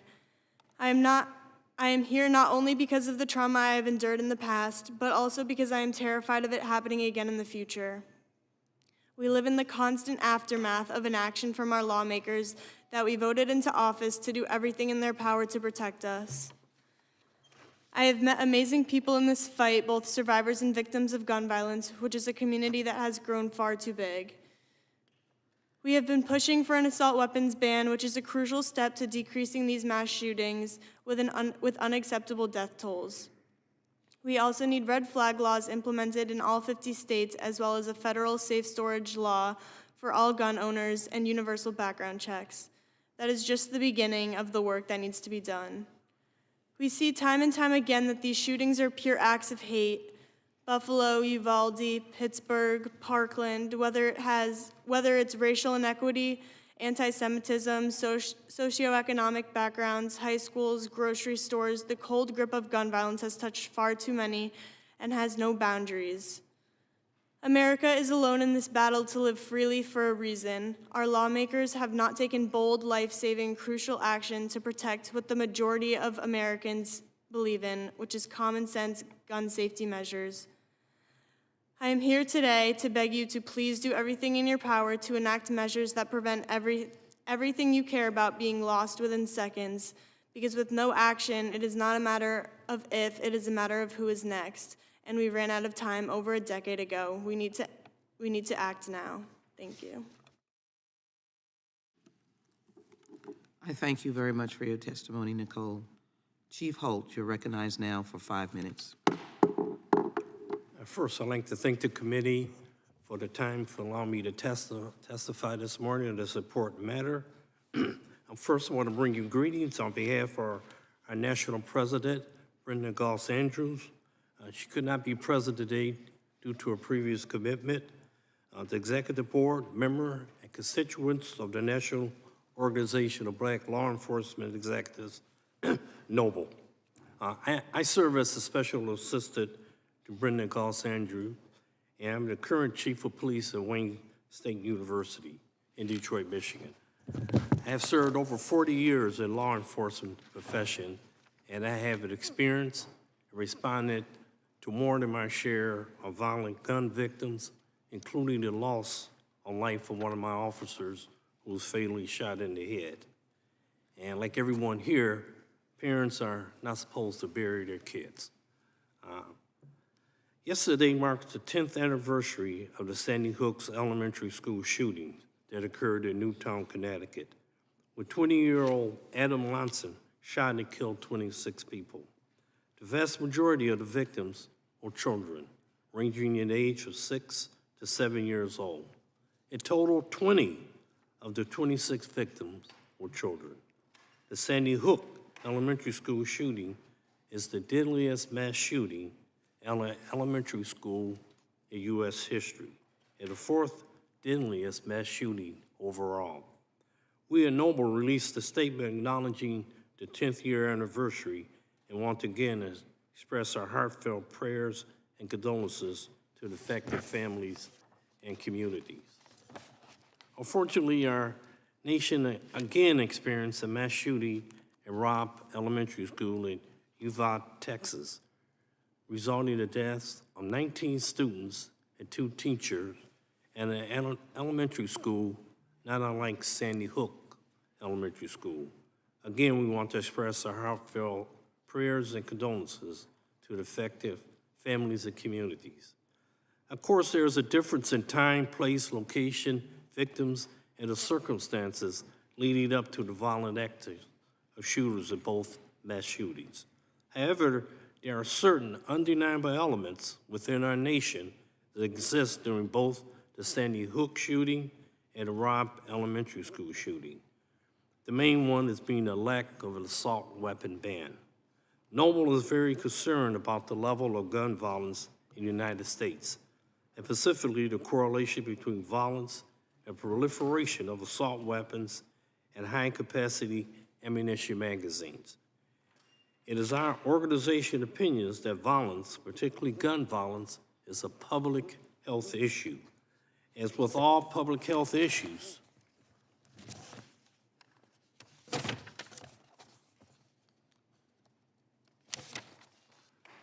it demands a comprehensive, non-judgmental, pragmatic, evidence-based approach to saving lives and reducing injuries.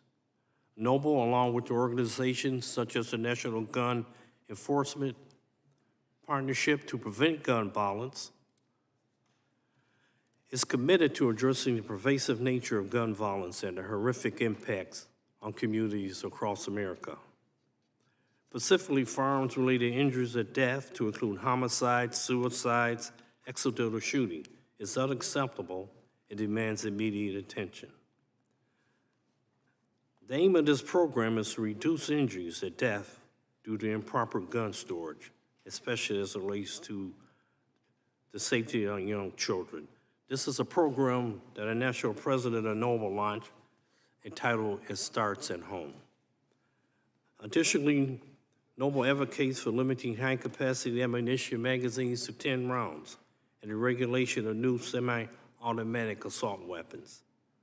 In 2016, assault weapons accounted for 1 in 4 police officers killed in the line of duty through gun violence. Noble supported the Public Safety Recreational Firearms Use Protection Act, or Federal Assault Weapons Ban of 1994. A positive step towards addressing the level of gun violence in our nation was taken with the passage of the bipartisan Safer Community Act. Noble supported this legislation. The bill combines gun safety legislation with mental health and school security resources. The bipartisan gun deal increased funding and improves mental health, school safety, crisis intervention, and anti-violence program. Among other things, it requires tougher background checks for younger gun violence buyers, those who are deemed at risk in certain cases. It closes the so-called boyfriend loophole. This bears intimate partners who have been convicted of domestic violence, crime against their significant others for having a gun, even if they don't live together. Lastly, law enforcement plays a critical and crucial role in preventing gun violence and solving crime. Effective strategy for strict enforcement laws concerning illegal possession, trafficking, and criminal use of firearms are vital and need to be supported by data, research, technology, training, and best practice. Because the public health and safety depends on the efforts of law enforcement agencies, we must have the resources sufficient to prioritize the protection of officers and communities against illegal guns and firearms violence. The crisis of gun violence in our country necessitates a sustained, coordinated, and collaborative efforts involving citizens, elected officials, and the entire criminal justice systems. Our members stand ready to meet the needs of our communities and nation. Thank you again for this opportunity to provide testimony. Thank you. Now recognize the gentleman, Mr. Heine, for 5 minutes. Thank you. Chairwoman Jackson-Lee, Ranking Member Biggs, and distinguished members of the subcommittee. Thank you for the opportunity to testify today. My name is Christian Heine, and I'm the Vice President of Policy and Programs at Brady, one of the nation's oldest gun violence prevention organizations. Brady works across courts, communities, and Congress to end America's gun violence epidemic. Our organization carries the name of Jim Brady, who was shot and severely injured in the assassination attempt on President Reagan's life. Jim and his wife Sarah led the fight to pass the landmark Brady bill nearly 30 years ago, and I have been a part of this movement for almost 2 decades. And much like Jim and Sarah Brady, I come to this work unwillingly. Memorial Day weekend 2005, my parents, Tim and Jan Heine, were returning a boat they borrowed from my dad's best friend, Steve Mason, after a vacation spent in Big Bear, California. What they didn't know is as they began unhitching the boat in the driveway, a gunman with a long history of violence and a backpack filled with firearms was parked across the street. Steve was chatting with my mom when the gunman emerged from his vehicle, walked up the driveway, and shot Steve in the stomach. He immediately turned the gun on my father, shooting him multiple times. Rather than running away, my mom had stayed with Steve. She was trying to desperately keep him alive. And the gunman walked back, stood over her, and in the last words she would ever speak, she begged and pleaded for him to stop. When it was clear that he wouldn't, she got up, ran a few steps before he shot her. On May 30th, 2005, my mom, Jan Heine, was killed with a single bullet to the spine. Over the next day, this gunman terrorized our community, hospitalizing 2 children, killing their mother, and shooting and wounding a sheriff's deputy. Thanks to the incredible work from neighbors, first responders, trauma surgeons, my father, he survived, and we'll forever consider ourselves very deeply lucky for that. Despite the efforts of many, including my mother, Steve unfortunately also died from his wounds. Now, after years of working in the gun violence prevention movement, I have realized that the only truly remarkable part of my story is how unremarkable it actually is. Our lives were forever altered, but we had simply joined an ever-growing club of people, devastated by an epidemic of gun violence that continues to rage on with a regularity that no other industrialized country allows. I have also learned that so much of this pain and anguish is inextricably tied to failures of policy. Today, we are discussing the bipartisan solutions to gun violence within the context of a horrific mass murder that took place in Uvalde, Texas. The lives of 19 children and 2 educators were ended with an assault weapon in yet another devastating attack on a school. We also hold this conversation 10 years and 1 day after the heinous shooting at Sandy Hook. We look at these shootings and we ask, how is it possible that something like this can happen? And in the past 10 years, we've asked this question again and again and again. The answer, however, is simple. No community is truly safe from gun violence when our leaders have done so very little to prevent it. So, 10 years and more than 1 million gun deaths and injuries later, we're still here, in spite of the fact that a vast majority of gun owners, non-gun owners, Democrats, Republicans, and independents overwhelmingly support policies that can prevent it. By expanding and strengthening the Brady background check system, by preventing guns from being trafficked into communities and investing in those communities to break generational cycles of violence, by reducing rates of suicide, domestic violence, and unintentional shootings by incentivizing and requiring the safe storage of firearms, and yes, by mitigating mass shootings by reinstating the ban on assault weapons and large capacity magazines. And let's be clear, more guns are not a solution. That is a myth perpetuated by an industry that wants to sell more guns. If more guns made us safer, we would already be the safest country on the planet. American gun violence is a multifaceted issue that will persist unless our elected leaders enact targeted solutions. And if not, we will be back here again 10 years from now asking the same question yet again. I leave this committee with one final reminder that your decisions here have tangible impacts in all of our lives. Think of the 350,000 people killed by guns since the Sandy Hook shooting, a grimly disproportionate number of whom were black men and victims of suicide. Think of the jarring fact that the leading cause of death in America right now for the first time in our history is firearms. What I will think about is my wedding day, when the most significant day of my life, there was an empty chair that my mom should have been in. I'll think about all the times I wanted to pick up the phone, tell her a story, or hear her laugh.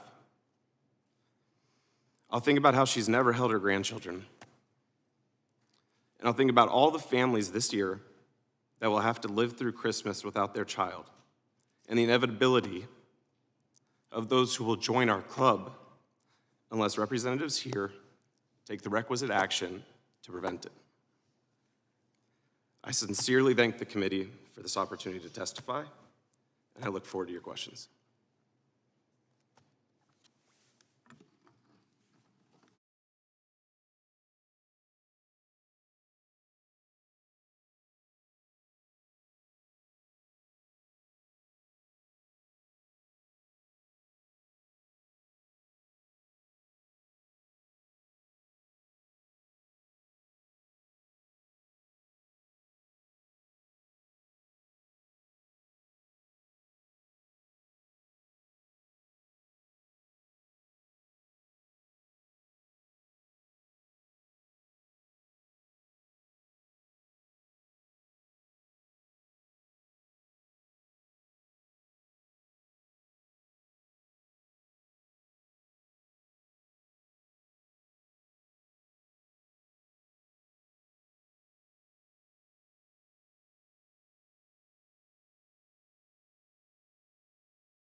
not present the first 2 weeks. So I kind of took charge and was having to talk to family, friends, having to talk to news media, and having to ask for our own privacy. You never think that you have to actually ask for your own privacy when you lose a loved one. But during a time like this, we did, and we were basically having to navigate our own grief that was a public issue. How deep was the pain? How deep was the pain? It hurts. I lost my other half. I lost my person. My parents lost their youngest kid. I mean, how do you not look at us or the other families of mass shootings and not feel for us? Do you think it was a kid that didn't behave that killed your sister, or was it an assault weapon that killed your sister? I believe mental health played an issue, right? But when we make it accessible for people with mental health problems to get these weapons, we're failing America. And you failed my sister. Thank you. Dr. Guerrero, pediatrician has a happy job with happy faces from birth as you watch them grow up. I'm just going to have to ask you have clinical experience. How bad were the wounds? I need you to describe how bad were the wounds that you saw. I want everybody to see how many times this scene was repeated in Uvalde, how many times it occurred at Sandy Hook, children, and then we can go across the line from Pulse to El Paso, but in this instance, caskets of children. Could you explain that wound, please, from this type weapon? Right. So I think it's important for everyone to realize that there was 2 wounds that I saw, because there was only 2 kids that I saw at that point in time that made it to the hospital. Everyone else was dead in the classrooms. But the wounds I did see, as we saw from my previous testimony, a child that I wouldn't have recognized unless I saw pictures from before, from the award ceremony, because this child was headless, ripped apart. The other child had a chest wound so large you could probably put your hand through it. So it's very hard for me to understand when people try to say that these type of weapons cause the same kind of injury as a pistol or any other smaller caliber weapon does.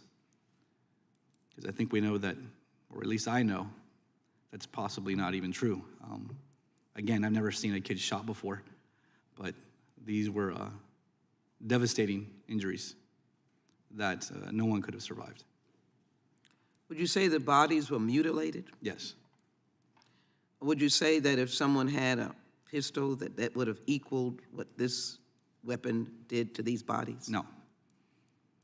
Did you rush in as a first responder really to try and save lives? No, I was called in just to kind of help in the aftermath, because like I said, there was no one being brought to the hospital that was savable whenever I got there, and I just happened to see these kids in the back that were already deceased. And the kids that survived, shrapnel injuries that were tolerable that they could get past, but the kids that were directly shot were dead. Nicole, what are the fears, Ms. Miliciano, that you have even today? You're a high school senior, is that not correct? What are the fears you have today? What do you live with? When I was younger, I dealt with bad anxieties. I wasn't really able to sleep very well for many years leading up to almost middle school. I think to this day, the parallels between Sandy Hook and Uvalde just is a big eye-opener to America that we really haven't done anything. And a lot of gun violence in our country is due to systemic racism, it's due to poverty, it's due to homelessness. We know a lot of that is very underrepresented in the media, and the fact that gun violence is the leading cause of death for children is unacceptable and leads everyone, the next generation, afraid to grow up in this country, to raise a family in this country. Myself, my friends still deal with the trauma from that day, and we're all fighting. Newtown is still fighting 10 years later for change. It's sad that it's been 10 years and I have to sit here in front of you. And turning that trauma into action is not something that is easy to do, but we feel that it's necessary to get anywhere. Thank you, Nicole. As I finish very quickly, Senator Gutierrez, you have reviewed the reports, watching body cam footage, speaking to the family members when it comes to training our law enforcement officers to respond to mass shootings. I just want to get past and get to the heart of it. What the heck happened there, if you could, please?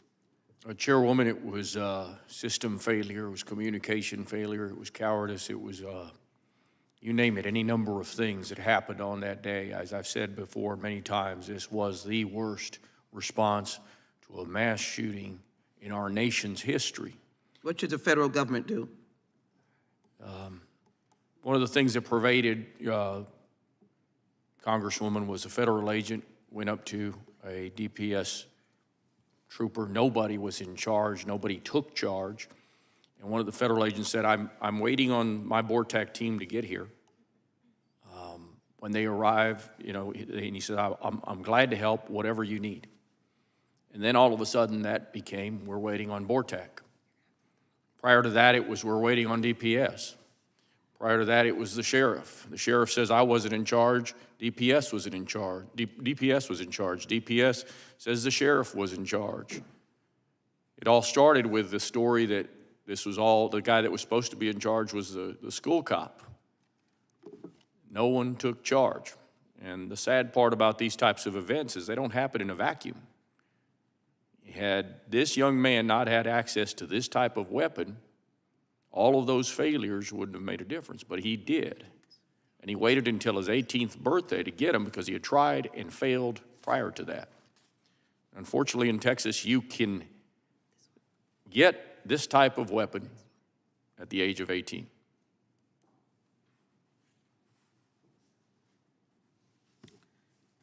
Let me thank you for your testimony, and as I yield to... is advising he is in the room full of victims at this moment. That is from a child in the room. Mr. Biggs, you're now recognized. Mr. Owens is our first. You're now recognized. Thank you, Madam Chair. I also want to thank the witnesses here today. The violence and senseless murders that occurred in Uvalde, Texas were horrific. As a father of 6 and a grandfather of 16, my heart will always be heavy for those who lost children that day. Following the Uvalde tragedy, my hope was that Congress would examine both the root causes of this violence and ways we can strengthen our communities to make our schools physically safe. Unfortunately, my colleagues on the other side of the aisle put forth a hasty, partisan, and overreaching package of gun control bills that they developed without any Republican input. Today's hearing seems to be more of the same for the Democrats, beating the drum of restricting constitutional rights of law-abiding citizens while ignoring other contributing factors leading to the increase of violence and ignoring common sense solutions that should be bipartisan. For example, in June, I introduced a Secure Our Students Act. This bill would have redirected billions of dollars of unused and already allocated funds from the American Rescue Plan to each district throughout our country. It would have provided safety based on their customized needs, whether it be hard infrastructure, innovative software, or security personnel. If brought to the floor and passed, it would have guaranteed the conversation we're having today would never happen again. I was disappointed, but not surprised, that the Securing Our Students Act wasn't even considered by my Democratic colleagues. The safety of our children should be, as adults and parents, our #1 priority. In this case, the Democratic majority purposely ignored the solution, keeping our children today at risk, all to their religious zeal and priorities for gun control. Another bill that should have had bipartisan support was the Luke and Alex School Safety Act, introduced by Representative Mario Diaz-Balart in February of last year. This bill would have established a clearinghouse, a national database of school safety best practices which would have been available to schools, law enforcement agencies, institutions of higher learning, and to the public. Again, the Democrats declined to bring this bill to the floor for discussion or vote. There are root causes that my colleagues on the other side refuse to address, possibly because of the decades of anti-family policies that have gotten us here. I'm grateful to my friend Jack Bauer for joining us today and having the courage to tackle this topic. Jack and I have a lot in common, both proud conservative Black men, both former NFL players, and most importantly, both passionate about shining a light on the plague that's infected our country of sorry, self-centered, and cowardly men who with no shame abandon their children and families. I'm proud to work with Mr. Brewer on H.R. 1180, a fatherhood initiative that simply states fatherhood is essential to the development of all children, and that the increased involvement of fathers in the home will lead to economic prosperity, educational excellence, and improved social mobility for children across all racial and ethnic groups. With the remainder of my time, I'd like to give Mr. Brewer the opportunity to respond to the following questions. How does the absence of fathers in the home contribute to the violent behavior in adolescent males? And what are some of the other contributing factors? Thank you, Congressman Owens. I serve a number of fatherless kids every day, particularly in the state of Florida, and I also serve in prisons across the country. And so looking in the eye of men who have actually pulled the trigger, firing illegal guns, shooting at each other, killing people, and asking them, not asking myself what I feel and what policies and what changes can be made, but actually asking them why and how. How can we actually solve these issues versus being partisan? Fatherhood is essential.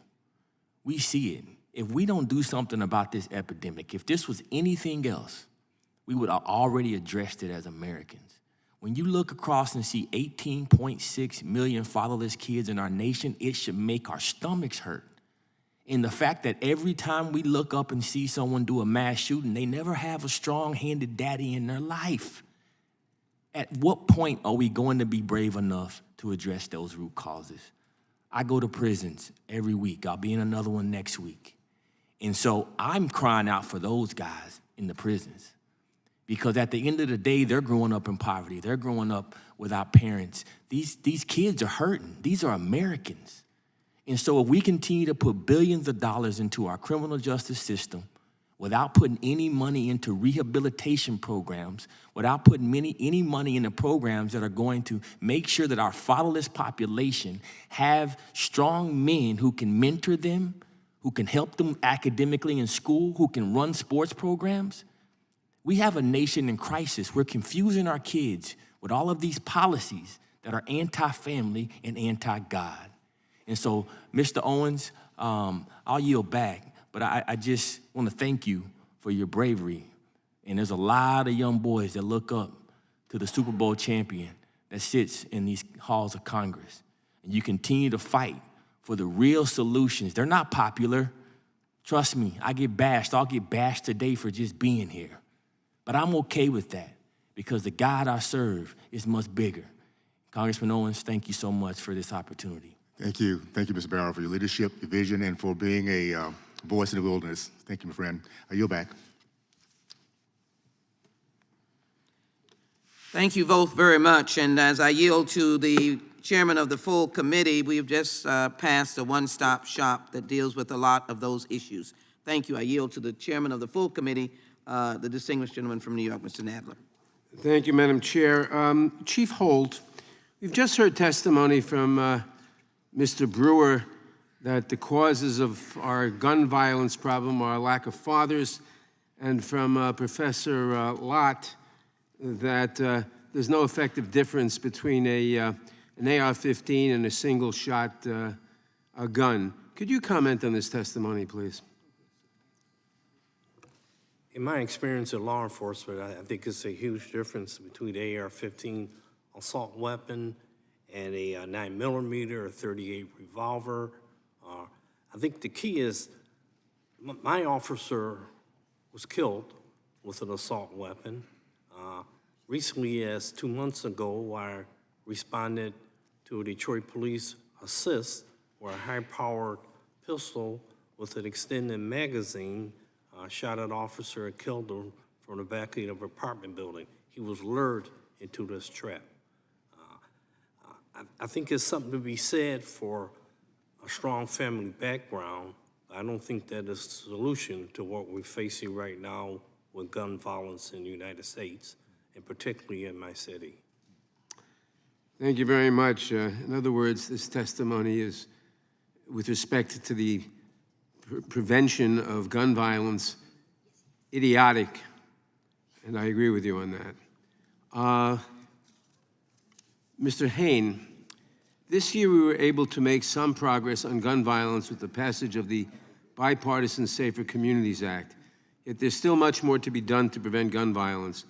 As this legislation gets implemented, how will it make our community safer, and what will happen if we don't take additional actions to build on the Bipartisan Safer Communities Act, such as the legislation that passed in this House but not in the Senate?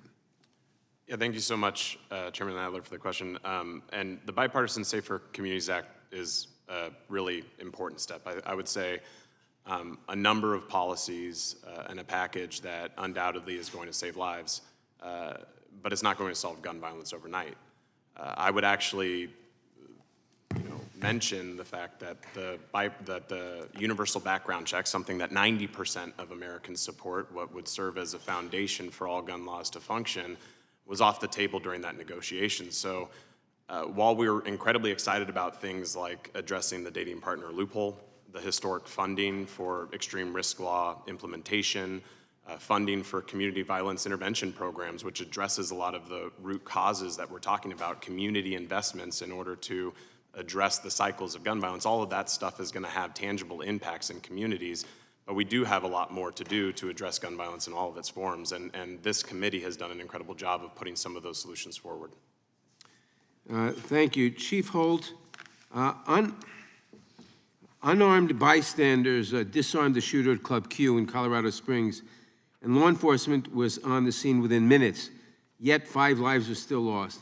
What does this say about the limitations of law enforcement when we allow assault weapons in our communities?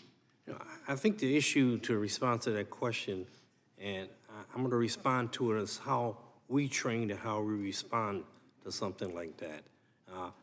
Proper training, preparation, resources usually prevent these sort of incidents or allow you to respond to these sorts of incidents. The incident that happened in Uvalde has been discussed, examined, dissected, and results given. I think what we do, when you have an active shooter like that with an assault weapon, we don't stand by. Well, we go in with our training and with the proper resources to neutralize that threat and prevent any more collateral injuries as such that took place there. Thank you. Ms. Melchiono, when you went through this experience, you were 7 years old. But as you've grown older, there have been other school shootings, Parkland, Santa Fe, Oxford High School, Uvalde. Each of these was a mass shooting on a school campus, 2 of them with assault rifles and high fatalities, just as you experienced. What was it like to hear about these events? It was definitely re-traumatizing. The parallels between Uvalde really uncovered a lot of trauma that I had experienced in the past. Growing older with these memories that I experienced on December 14th, 2012, they're always in my mind, and as I grow older, processing it over and over again is hard because you think of it in different ways and you understand it in different ways, and it makes you question why we keep allowing this in our country and we don't take any action. And Parkland, I think, was one of the first times when I really questioned why we choose to live like this in our country. We know that a lot of these shooters are obtaining these AR-15s and their guns legally, and we need to implement change to make it harder. Thank you, and I yield back. The gentleman yields back. As I yield to Mr. Stuvey for his time, I want to thank all the members that have come to this hearing and recognize the gravity of this issue. Thank you. Mr. Stuvey, you're recognized. Thank you, Madam Chair. Chief Holt, isn't it true that the functionality of a semi-automatic handgun is exactly identical to the functionality of a semi-automatic rifle? That is true. So you would actually agree with Mr. Lott's statement that was earlier and mischaracterized by the chair that a semi-automatic handgun, regardless of the caliber, 9mm, 40, we don't have to get, I mean, we could do that argument for hours. Regardless of the caliber, a semi-automatic handgun operates every time you depress the trigger, a round comes out, functions exactly identical to a semi-automatic rifle. Well, I don't agree with part, but what I don't agree with. All I'm asking is a semi-automatic rifle, every time you pull the trigger, a round comes out, correct? Same as a revolver, yes. Thank you. So you agree with the way that Mr. Lott characterized that? I've been an elected, I'm sorry? No, I do not agree with. I think what he was No, a characterizing. semi-automatic rifle and a semi-automatic handgun function exactly the same. Every time you depress the trigger, a round comes out of the chamber. Is that correct? As well as a revolver and Thank a you. single shotgun. Thank you. So I've been in elected leadership for 12 years. And when I first got elected in 2010 in the state house, Sandy Hook happened shortly after I was in the state house. And being a former military guy who served in a deployed environment and want to find solutions to problems, I started doing research like a good lawyer does. And I saw that in Florida at the time, all of these shootings that were occurring nationwide were happening in gun-free zones, especially in schools, where you have those perpetrators who want to go in and kill as many defenseless children as possible are going to go to a place where they know that people aren't armed. And at the time in Florida, we didn't have school resource officers in every single one of our elementary schools. So I filed a bill that would do away with gun-free zones specifically in our schools and develop a policy and a program. I actually worked with Sheriff Demings, Val Demings' husband, on this with the Sheriff Association, where we would have certified law enforcement officers with concealed carry permits that would go through a specific gun safety, school safety course, just like the SROs go through, and put those individuals in our school, former current military, former current law enforcement, that would go through a training course that would be able to respond to these type of incidents. Because what Mr. Lott's research has shown, and this is from his, this is today, 94% of mass shootings between 1950 and 2019 occurred in gun-free zones. That is a fact. Sandy Hook's a gun-free zone, Pulse nightclub was a gun-free zone, Parkland was a gun-free zone, the FSU shooting that we had in Florida was a gun-free zone, and Uvalde was a gun-free zone.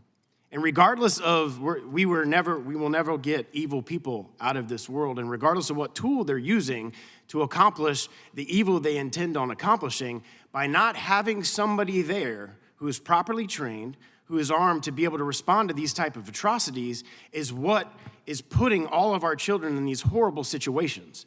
And I fought hard to get that changed in Florida, and I believe if that bill would have been passed before Parkland, those kids in Parkland would have been saved because that shooter would know that if he was going to that school, there's gonna be armed, trained people on the other side that could respond to that. So I wanna thank, and I'll yield the remainder of time to Mr. Lott to comment specifically on the gun-free zones and through acts of Congress of what we've done to make gun-free zones a target for these perpetrators who know that when they walk into a school grounds, there's not gonna be anybody there that's gonna be able to respond in a timely manner. And in Florida, and in my district, average response time's 2 to 4 minutes, depending on where law enforcement is. And we all know how quickly the travesties of this evil can occur in such a short period of time by not having somebody armed and trained and able to respond. Mr. Lott, I'll yield the remainder of my time to you. Yeah, thank you. Look, I mean, you can just read the diaries and manifestos that these killers leave behind. They make it very clear. They're not stupid. Their goal is to go and kill as many people as possible. And they know if they go to a place where victims can't defend themselves, they're going to be able to go and kill more people. We looked at all school shootings of every type, from an accidental discharge all the way up to a mass public school shooting from 2000 on. There are 20 states that have armed teachers. It varies the percentage of schools in different states, but you're talking about literally thousands of schools. And yet in that entire time, there has never been one single attack where anybody's been killed or injured during any school hours where teachers and staff are able to carry. Every single one of these attacks where anybody's been injured or killed have occurred in schools where guns are banned. And you know, would you rather have a sign in front of the school that says this school is a gun-free zone? Or would you rather have a sign in front of the school that warns potential attackers that someone that they can't identify beforehand is going to be able to possibly stop them? You know, having one officer in a school in uniform, they have an almost impossible job. It's like putting somebody there with a neon sign that says, "Shoot me first," if there's going to be an attack, because they know if they take out the one person in uniform, they're going to have free rein to go after other people that are there. Just read the manifestos, read the diaries. These guys go in extreme detail into explaining why they pick the targets that they do. They're not stupid. Their goal is to get media attention, and they know the more people they kill, the more attention they're going to get. Thank you for being here. Gentleman yields back. Noted for the record that since the killings in Sandy Hook, 25,000 children have died by gun violence, which evidences that wherever we are, they're making schools a combat zone. Armed persons will do that. Let me yield 5 minutes to the gentlelady from Pennsylvania, Congressman Dean. Thank you. I thank you, Madam Chair. I thank you to you and to our chairman of the full committee for always focusing on the issue of gun violence and for wanting to make a difference, and finally this year making a very small difference. But I thank more the testifiers in front of us. For those who have lost so much, families from Uvalde, Sandy Hook, in neighborhoods around this country, I thank you so much. I always start with the notion of what John Donne said so many centuries ago. Don't ask for whom the bell tolls, it tolls for thee.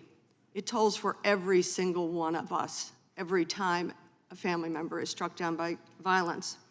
And while I so value what you have said to us, I'm actually going to ask you to reflect back to me what you're hearing here today.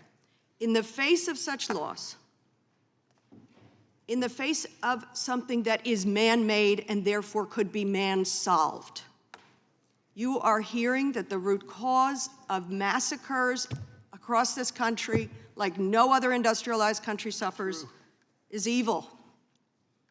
It's mental illness. We need more paddles and prayers. There's too many single moms raising children. Really? Do we have greater evil here? Do we have greater mental illness here? Do we struggle with families and holding families together, and proud mothers and fathers who raise children sometimes as single parents? Really? We heard testimony of a headless child. We're going to talk about paddles and prayers might solve this problem? No. Where have we lost our humanity? Early on in this testimony, you heard from the ranking member, his focus, his worry is that we are trying to emasculate the Second Amendment. My, oh my, to deprive a man of his male role or identity. May not anyone's masculinity be connected to slaughter of children in our country. And so I ask you respectfully, please know I respect all of you. When you hear this set of arguments, can you reflect back to me how we bridge the divide, how we really want to work this Congress and next Congress with members across the aisle to find the love and the humanity to find solutions to this man-made problem? So Faith, may I begin with you? When you hear this set of arguments, what do you think? I think it just upsets me because it shouldn't be between two parties. It should be the fact that Americans are dying every day, children in America are dying, and you're arguing over the fact of, well, if we take away this gun, we're taking away our Second Amendment laws. That's not the issue. The issue is your people are dying, you are the leaders, and you aren't doing anything about it. Thank you. Dr. Guerrero, what do you think? I think it's disturbing on my end because as a pediatrician, you also see the parenting side of these kids in your clinic every day.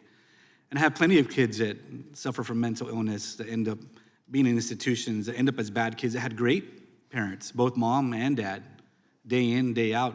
And the parents are at wit's end saying, I don't know what the hell to do with this kid. And it's not that I did anything wrong or didn't raise him correctly. What is just is, right? And as I mentioned earlier, with the shootings at Pulse and at Club Q and in El Paso, I want to focus on that on this side. I'm a proud gay man. I'm a proud Mexican American. I'm also a proud Uvaldian.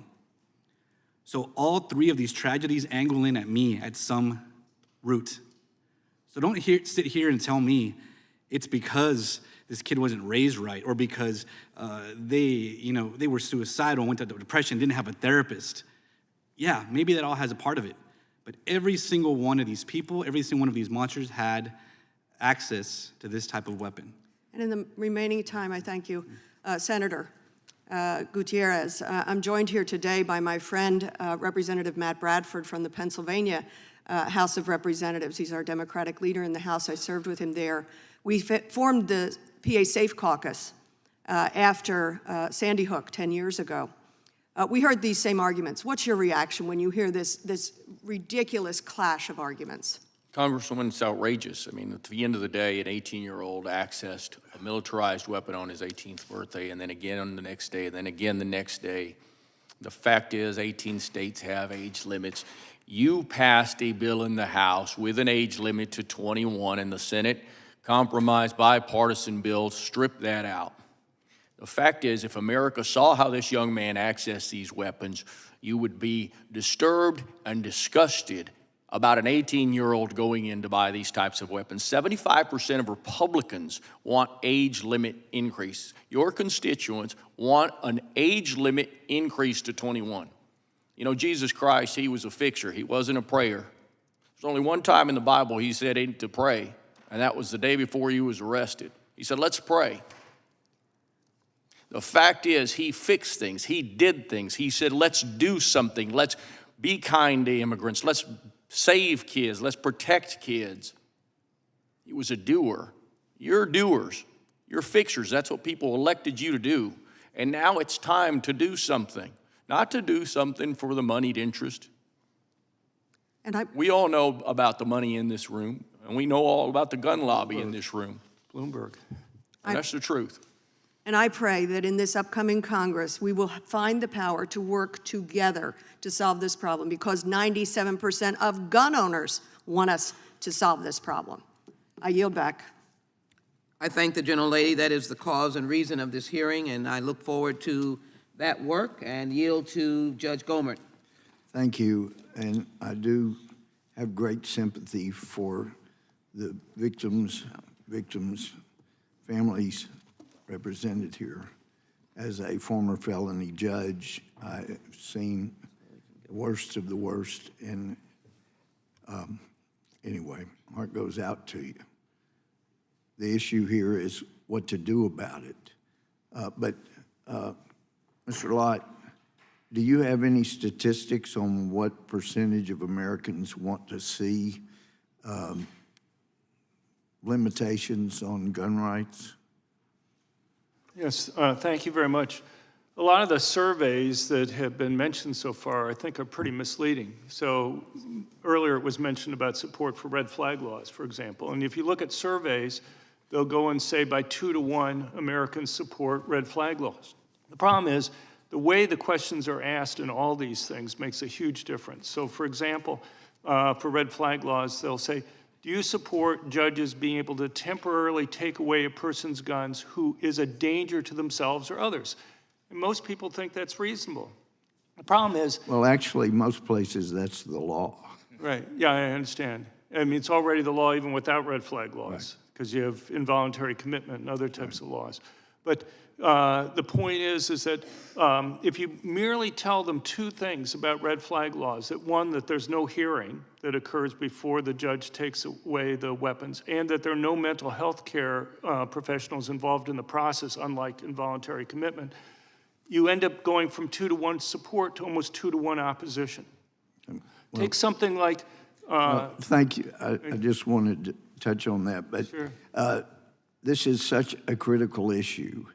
And Reverend Brewer, I appreciate your work. I've seen it over and over in our prisons in Texas. The least recidivist rates occur where there has been Christian mentoring and follow-up, and it's been amazing. But unfortunately, a lot of places ban that. You mentioned about the high percentage of fatherless children that are involved in these kind of violent attacks. But it goes deeper than that, and I know you agree with me. Going back to John Adams, who said, "We have no government armed with power capable of contending with human passions unbridled by morality and religion. Avarice, ambition, revenge, gallantry would break the strongest cords of our Constitution as a whale goes through a net. Our Constitution is designed only for a moral and religious people. It is wholly inadequate for any other." And that's what it comes down to. More than just fatherlessness, we have started teaching children that there's no absolute right and wrong. What feels good is probably okay. We've got schools that are grooming children to be what our current laws say is sexual assault of a child, and it's going on publicly. Our morality as biblical, Judeo-Christian morality has gone out the window. So that is the common thread that I've seen, and I agree with the people here.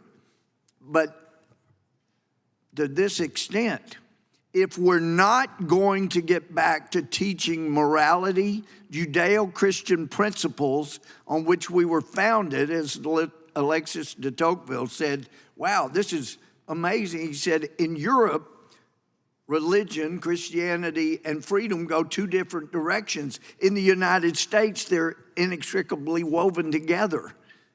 We got to get back to teaching there is a right or wrong, or I agree with everybody here, we're going to have to get rid of the Second Amendment. We're going to have to get rid of freedom of speech. We're going to have to get rid of freedom of assembly. This Constitution won't work the way we are teaching children. And I'd give you the rest of my time to elaborate on that.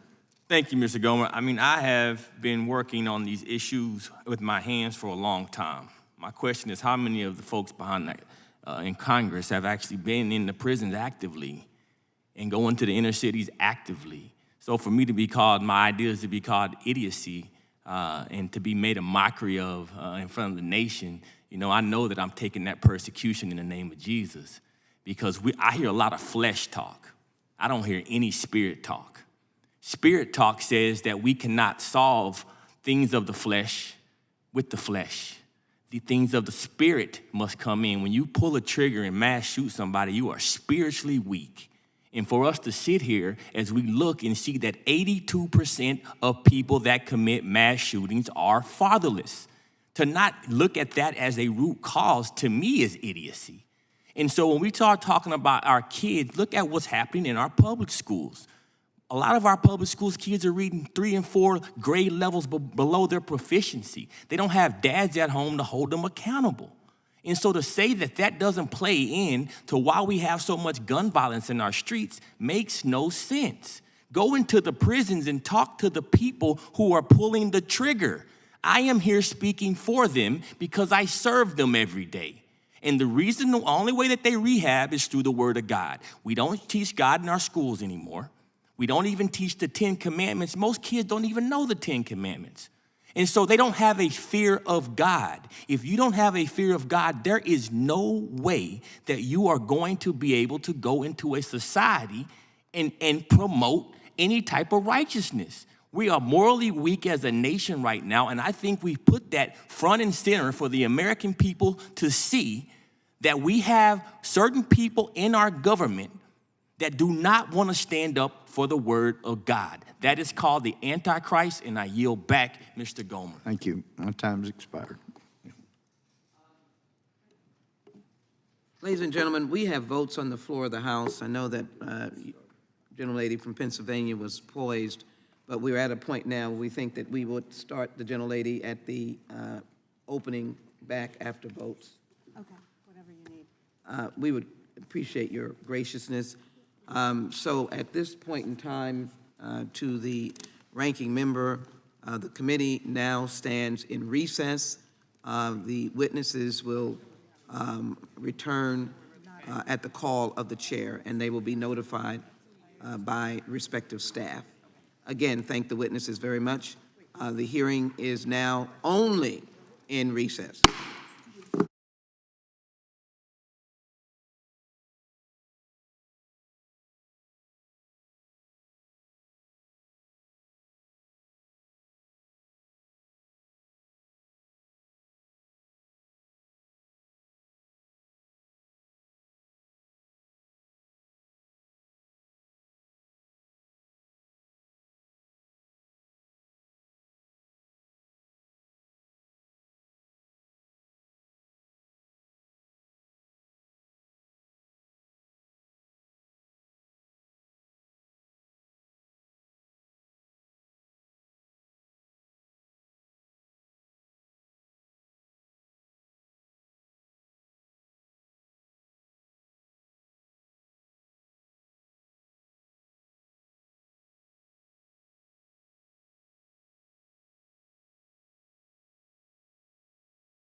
The hearing dealing with Uvalde, the search for a bipartisan solution to gun violence, has now come to order, and I will yield at this time to the gentlelady from Florida, Ms. Demings.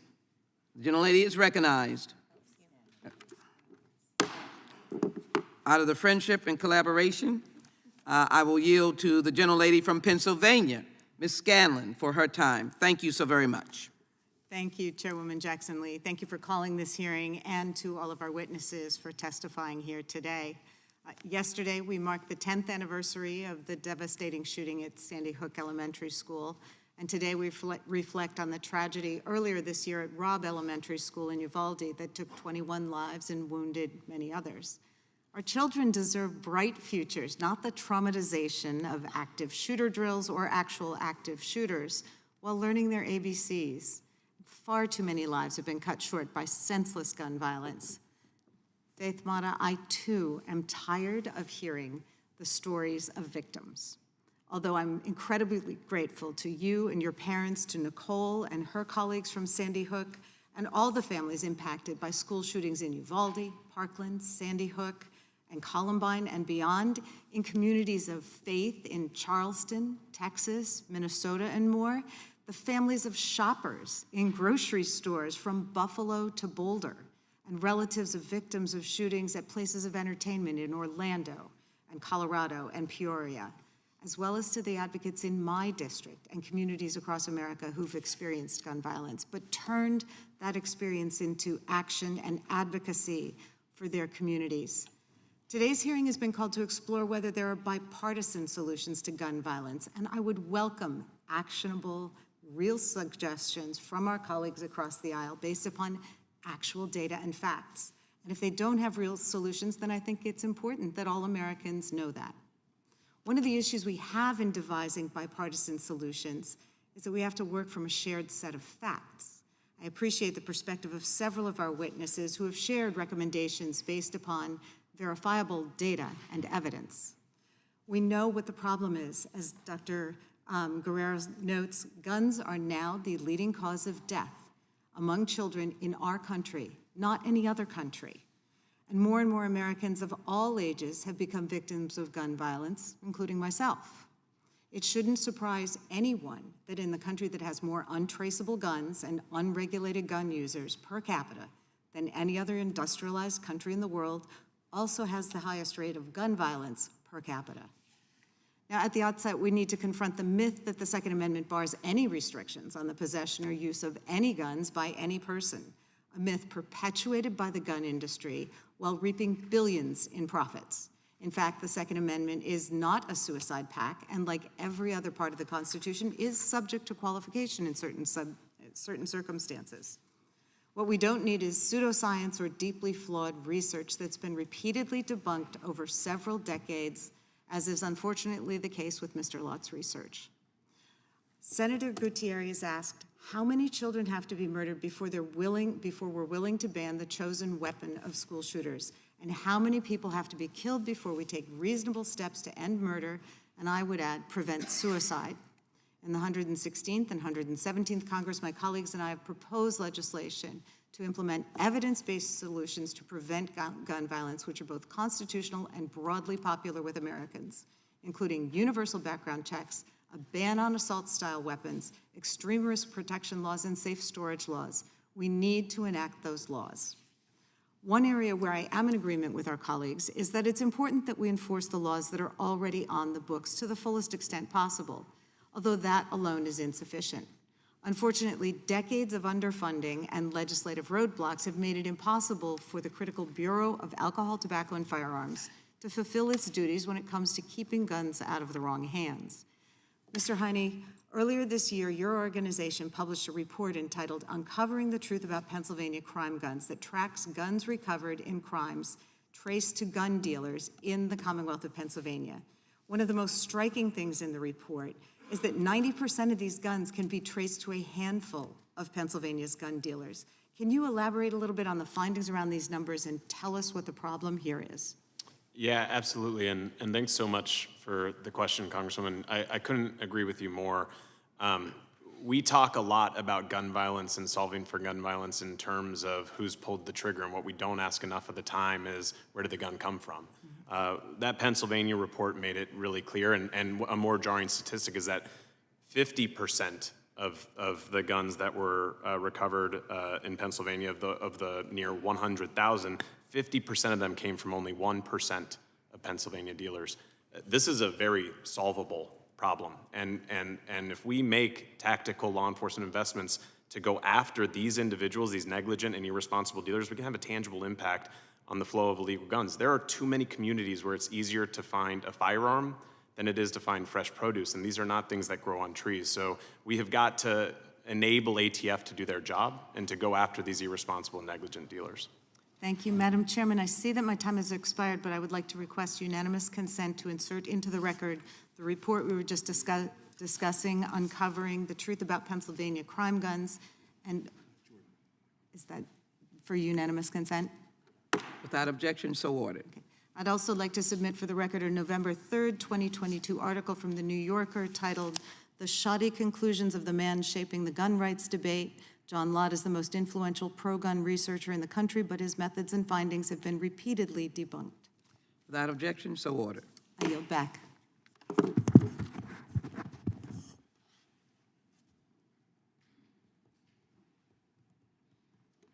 Pleased to recognize now the ranking member of the full committee, Mr. Jordan of Ohio. Thank you, Madam Chair, but yield my time to the gentleman from Kentucky.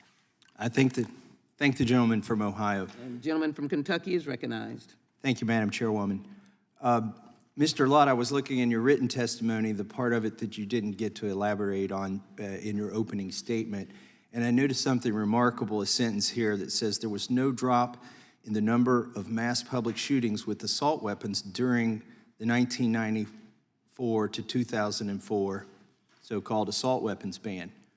Can you elaborate on that? And one other thing I want to point out before I turn that over to you is one of the most horrific shootings in history was at Columbine, and it happened in 1999, 5 years into this the so-called assault weapons ban. But can you elaborate on whether mass public shootings went down or up? Because today I've heard several times it stated that the 94 to 2004 assault weapons ban worked, and it's being proposed again. So I think it's important that we get the data and to the document that the chair just introduced into the record. I want to say you are the only authority that we have here today on statistics and data.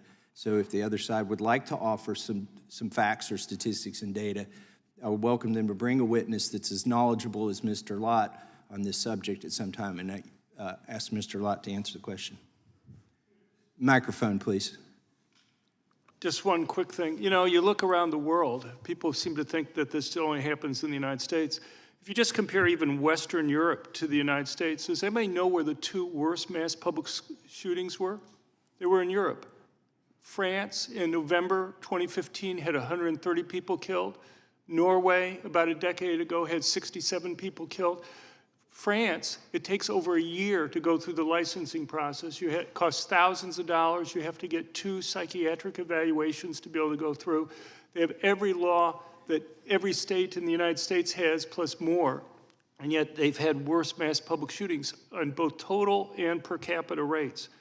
Anyway, there are lots of different measures of mass public shootings. The only one that people look at who make this claim that the number of mass public shootings went down is by Louis Clarivas, who's at the Teachers College at Columbia. And what he does, he has a different measure than anybody else. He looks at 6 or more people killed rather than the typical 4 or more. But much more importantly, he inconsistently includes cases involving robberies or gang fights. So most of the measures, the FBI measure for active shooting or for mass public shootings, specifically measures public attacks that are not part of some other type of crime like a robbery or a gang fight. They're trying to get at those cases where the whole point of the attack was simply to go and kill or harm other people. That's not saying that gang fights over drug turf aren't important, but the causes and solutions to going and stopping the types of mass public shootings that get people's attention in the news media are very different from the types of cases that you see that get the news coverage. The other thing that he does is you'd think he'd be looking at attacks involving assault weapons, but he lumps them together with all things. Well, even with his data, all the data shows that if it was a ban on assault weapons that was somehow causing a drop to occur, then the percentage of attacks involving assault weapons should have fallen when you have the ban, and then should have gone up. You know, if it's assault weapons that are driving the drop and then driving the increase after the ban sunset. But in fact, even with his data, what you find, because he lumps both assault weapons and other weapons together, even with his data, the increase that he claims occurs during the 94 to 2004 period is driven entirely by non-assault weapons being used more during that period of time. But anyway, it's pretty clear, no matter how you measure this, in fact, Clarivas was an expert in the California assault weapons ban case where I was an expert on the other side, and the judge ruled that his evidence was contradictory and was not acceptable by the court. Well, one thing also that seems somewhat disingenuous about this claim from the other side of the aisle is the number of AR-15s, so-called assault weapons or military-style weapons, that were in circulation and ownership in the United States practically doubled during that period because the manufacturers quickly changed the cosmetics. The ban was based on cosmetic features of the gun. And so the number of the people kept selling it. I bought an AR-15 between 1994 and 2004 myself because, in fact, they weren't really banned by function, only by style. So I think that deserves further investigation, whether that ban worked or not. It did not work, and I yield back. Gentleman from Kentucky is correct. The legislation that we have is updated and modifies the distinction between one group versus another group, which is why we absolutely need, when I say group of assault weapons, why we absolutely need the law to be passed now. This hearing is about what the federal government can do to assist these grieving families who grieve year after year and decade after decade. I'm pleased to yield now to the gentlelady from Florida, Ms. Demings. Thank you so much, Madam Chair, and to all of our witnesses. There are no words that can fully express how grateful we are to you for being here today to discuss this very important issue. Here we are again, talking about gun violence in America.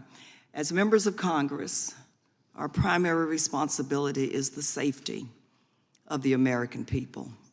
When we think about our own children, our own grandchildren, wouldn't we do anything at all to protect them? Well, our responsibility goes a little further here because we have taken an oath to protect America's children. As I hear the discussion, I am just, certainly as a former law enforcement officer, I'm just disappointed that we are not fulfilling our oath or our promise to protect America's children. I do have to recognize the presence of Noble's Executive Director, Dwayne Crawford. It's great to see you, and Noble member, Chief Holt. I've heard a lot of stuff. I've heard that we just want to take guns out of the hands of law-abiding citizens. That's nonsense. I carried one for 27 years. My father was a hunter. I grew up with guns. This is about keeping guns out of the hands of dangerous people, people who walk into a classroom, Faith, and gun down innocent children like your sister. To her parents, it's about keeping guns out of the hands of dangerous people. And if we aren't working to do that, as we sit here and talk about a lot of different things, if we aren't working to do that, we are not doing our job. There's been a lot of talk about law enforcement, as there should be. I watched the failed response, and we need to get to the bottom of it. But we do know that things went wrong long before the shooter, the 18-year-old, walked into Robb Elementary that day, like legislators who had the power to pass laws proactively to protect children failed to do that. Seatbelt laws don't save everybody, do they? But doggone it, they have made a difference. We have a responsibility to do better than just throw ridiculous rhetoric across the aisle every day. We have this moment with people who were there. There's been a lot of talk about assault weapons and military-style weapons. Doctor, you gave a very vivid testimony about the victims and what the weapon did to the victims. I know you're not making that up. I served as a law enforcement officer. The chance of survival, I've had coworkers shot with the same weapons. The chance of survival is about zero. And so there seems to be, I hear defending the weapons. What about the children? Doctor, please again, could you talk about what you experienced on the scene that day so the American people, those who really want to listen and do something about it, can fully understand the devastation caused by the weapon that was used? As I've mentioned before, devastating injuries to the point of shredding, decapitation, holes in chests. And I'll actually even tell you, since Uvalde is a small community, things travel quickly through our community, and medical people or other people that were there that happened to see what they saw when they walked in, I can explain to you what they've mentioned to me as well. Kids with part of their faces missing, limbs torn apart. There's a little girl alive today still who survived, who is missing part of her extremities. Just devastating injuries that no one could possibly survive. Faith, and to Tessa's parents, God bless you and thank you so much for your advocacy, not just on behalf of your daughter, but for other children. Chief Holt, if you could just talk a little bit about Noble's position as we talk about gun violence and how we can reduce it in the most powerful nation in the world. Again, our position is not to eliminate a section of the Constitution. We are all for accountable, responsible gun ownership. But what we are not responsible for are those who are unresponsible, who skim the way that you purchase weapons and the use of how they use these weapons. We would like to see this great divide come across and we unite really the only goal is safety and to save the kids who are victims of this sort of incidents. Again, thank you all so very much. God bless you. And Madam Chair, I yield back. I thank the gentlelady, and I'd like to yield at this time to the gentleman from Kentucky for his time. Ms. Massey, you're recognized. I thank the chairwoman, and thank you for having this hearing. I want to set one thing straight. It is true that President Biden has expressed his desire to ban all semi-automatic weapons. And most of the firearms sold today and most of the firearms owned today are semi-automatic weapons. So I think it's disingenuous to say that you don't want to ban guns or take them from people who are law-abiding citizens. The president didn't make an exception for law-abiding citizens when he said he wanted to ban semi-automatic weapons. Mr. Lott, you unearthed something that's very disturbing to me in your oral testimony. You said that the NICS background check results in racially disparate outcomes, that if you're a black male or Hispanic male, that you would be more likely to be denied, a law-abiding male, more likely to be denied the purchase of a firearm when you go to purchase it legally from a gun store. Why do you think that is? And what can we do in the next Congress to get the data to confirm that or to dispel that myth, if it is not true? Yeah, thank you, Congressman. It's a very simple point. You'll constantly hear things like there are 3.8 million dangerous, prohibited people that have been stopped from buying guns because of background checks. So that's simply false. What they should say is that there are 3.8 million initial denials, and about 99% of those are mistakes. It's one thing to stop a felon from buying a gun. It's another thing to stop somebody simply because they have a roughly phonetically similar name and similar birthday from being able to go and buy a gun. And the problem is that people tend to have names similar to others in their racial groups. Hispanics tend to have names similar to other Hispanics.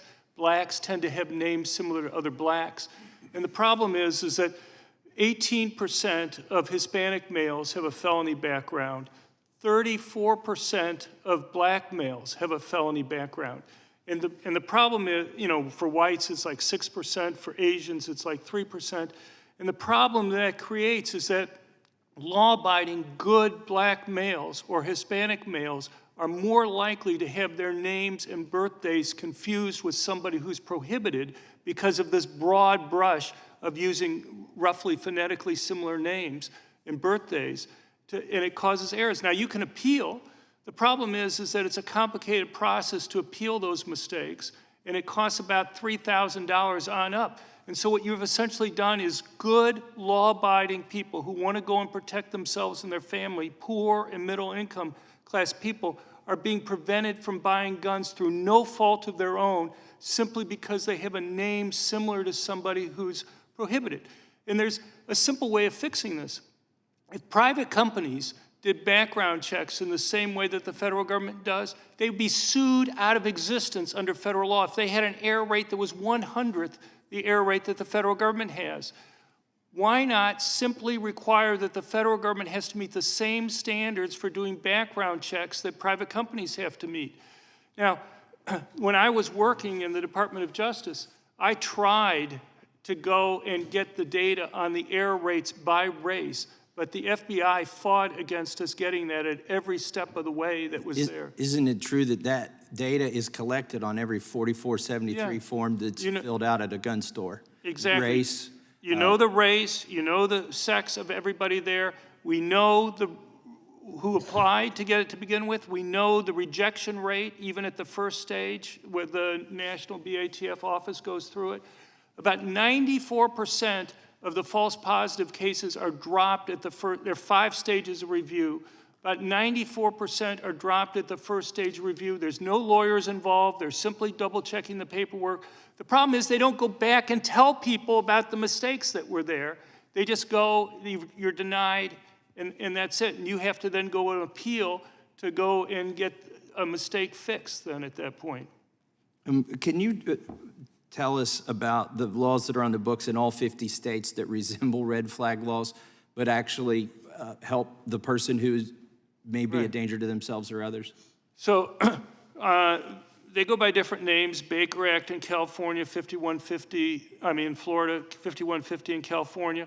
What happens is if you are concerned that somebody's a danger to themselves or others, you go to the police will evaluate. If they have reasonable suspicion, they'll take the person into a psychiatric expert. If psychiatric experts can have 24 to 72 hours, depending on the state, to evaluate the person.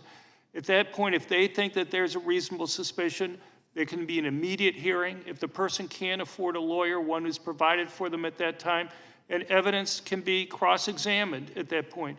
The thing is, at that point, judges have a broad range of options. They could say, look, I'm concerned. If you go and see a psychiatric expert after a week or 2 weeks, we will evaluate. They could take away the person's guns.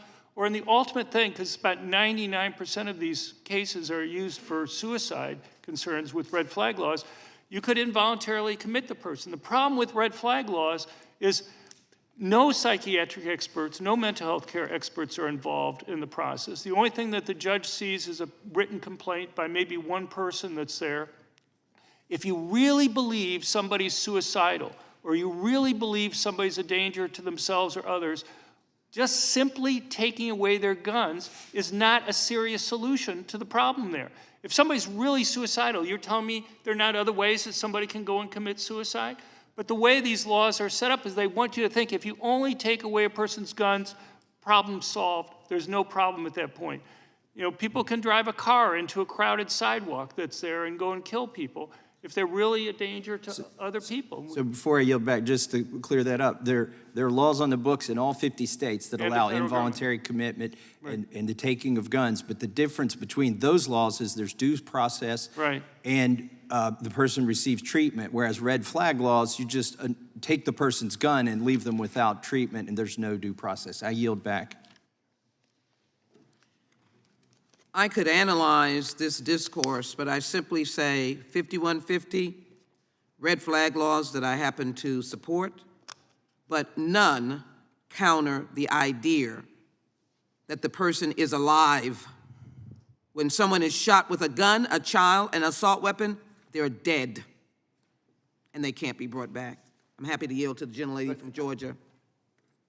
Thank you, Madam Chair, and I'm happy to reel us back into what is really important today. And I want to say thank you to every one of our witnesses here, especially those that have been affected by the scourge of gun violence, our family members, our victims. Thank you, thank you, thank you. And for our expert witnesses who've been doing this work for so long, I too am a gun violence survivor. And that is the reason why I sit here today before you, because I know how important it is that we change the entire culture that every community in this country is suffering under with the extremism of gun violence in America. And sadly, today we are here to address the tragedy in Uvalde. We are here to address the 19 children and 2 teachers murdered by an 18-year-old with 2 assault weapons and 2,000 rounds of ammunition. Yesterday, we commemorated the 10th anniversary of the massacre at Sandy Hook, a decade to the day since 20 first graders and 6 teachers were murdered by a 20-year-old who fired over 150 bullets from his Bushmaster in under 5 minutes. In Sandy Hook, 15 children in Lauren Rousseau's classroom were murdered. One, a 6-year-old girl, she played dead among the other bodies, and she was the only one to survive. Covered in blood, the first thing that she said to her mother was, "Mommy, I'm okay, but all my friends are dead." In Uvalde, an 11-year-old, Mia Cerillo, saw her friend shot next to her. She smeared the blood of her friend all over herself and played dead on the floor. In that decade, the decade that passed between these 2 murders of our children, no substantial gun safety legislation was ever signed into law. After first graders were murdered in Sandy Hook, it took a decade and the murder of 4th graders in Uvalde before we finally were able to pass substantial legislation that helps to protect our children and to keep our families safe. I promise you, this is only the beginning. It's imperative that our efforts to build on these gun safety policies continue, and we cannot afford to wait another decade, another 5 years, another 2 years. We cannot afford 10 more years.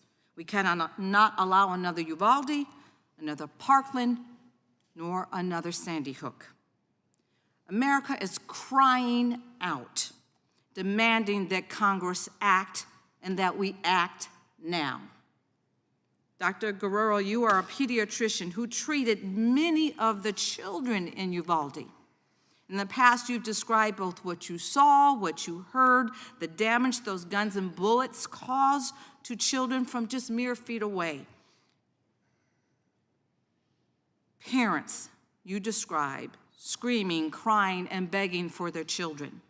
As someone who has retold the tragedy of losing my own son to gun violence, I recognize that this is not an easy thing to relive over and over again. But could you please share with the American public, as what I have expressed before, your words, and they were refuted by my Republican colleagues, but can you please share with us, describe the scene inside the hospital during the aftermath of that terrible day? So as I arrived to the hospital, there were multiple parents outside, some of which recognized me, and immediately started screaming their children's names, asking for me to find them. As I walked into the hallway of the hospital, Chaos ensued. There was blood on the floor, children that were bloodied sitting in chairs in the hallways. One of them was Mia Cerrillo, who spoke with us at the last committee meeting. And just utter chaos and just pandemonium. It almost seemed like a movie that really didn't exist. By this point, I was just trying to help the parents outside find their victim children, and this is when I was brought to see these two children that I spoke of earlier that were deceased. And as the day progressed, we just were told to wait for 14, 15 more kids that were coming, of course, that never came. And in our hearts, we knew that they had passed and that they had been killed on this day. Until this day, the community still suffers. We're in pain. We're not healed in any way or any way or fashion. But we know that we'll continue to fight. So this never happens to anyone ever again. Thank you so very much for your courage, each and every one of you, the family members. My heart goes out to you because I understand exactly where you are and how you feel. And I promise you that I and my colleagues here on this committee, Democrats, will do everything that we can to protect and serve you going forward. And I yield back. I thank the gentlelady, and now I'm privileged to yield to the ranking member of the subcommittee, Mr. Biggs of Arizona. I thank the chair, and one of the witnesses today talked about, and this is kind of what the focus has been about, is on who pulled the trigger, and then where did that gun come from. But if you're really going to get to the resolution of a societal problem that is tragic and horrific, seems to me that you'd want to answer, at least try answering the question, is why did that person undertake to pull the trigger in the first place? Of course, my colleagues across the aisle referred to that question as, and theories that might pertain to that as being, I think they used the words idiotic and ridiculous.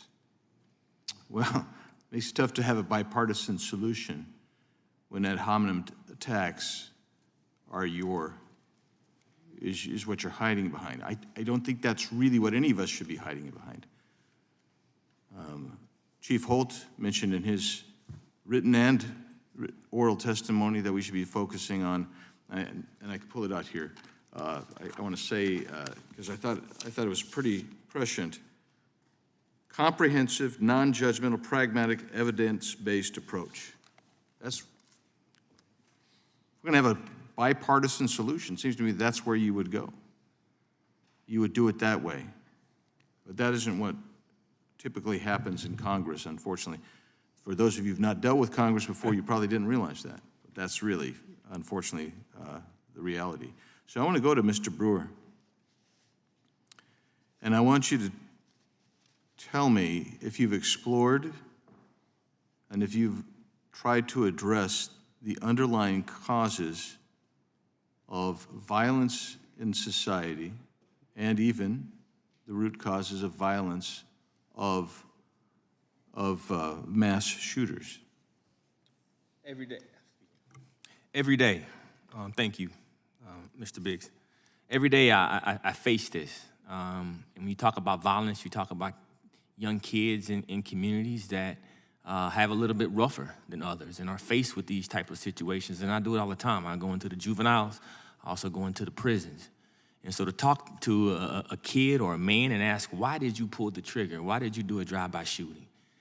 You start to really uncover the things that were going on in their lives. And in my programs, over 85% of those men happen not to have a father in their lives. And so it could be idiocy, whatever you want to call it, but that's not what the Word of God says. The Word of God says, defend the fatherless and the widow. And if we don't do that, then our land will be hit with a curse. We're experiencing that curse. My brother next to me touched my Bible and said that Jesus was a man of action and not prayer. Jesus prayed, there's over 25 different verses in the Bible of Jesus praying. He was a praying man all the time. And so to think that you can go into these communities and actually affect the individuals that are pulling the trigger without getting to the spiritual battle that we're facing in our nation, that's idiocy. because that doesn't align with the Word of God. None of us in here are smart enough to come up with any solutions. And if we think we are, we need to reevaluate that. Our solutions come from the Word of God. And if we don't want to get back and humble ourselves before God and actually look at our kids in the eye and make sure that they are sound with strong parents and mentors, every kid is not going to have a mom and dad. But the ones that don't, they still deserve mentors. They still deserve direction. So why are we not in this panel right now talking about real solutions to help the children that are suffering in our communities? We have the money, the programs are there. But when we look at Chicago just this weekend, 21 kids shot at each other. That wasn't with an AR-15 or any type of assault weapon. Thank you, Mr. Brewer. I'm going to yield my last minute to Burgess Owens, gentleman from Utah. We have two topics here, my friends. One is the Second Amendment rights, and that's going to be a discussion for years to come. The other one is how do we take care of our kids today? I want you guys to keep this in mind. I'm going to read this one more time, because if our goal is to make sure our kids are safe, then we can talk about all the other issues that adults can deal with. How about this? Secure Our Students Act, using billions of dollars of unused and already allocated funds from the American Rescue Plan that each district, Uvalde, Draper, Leon, and Tallahassee, each district would have what they need, their customized need: hard infrastructure, innovative software, or security personnel. Why would anyone vote against that?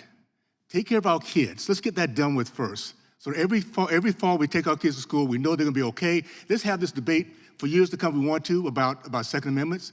Our children should be first and not be used as hostages, my friends. And that's what's happening right now today.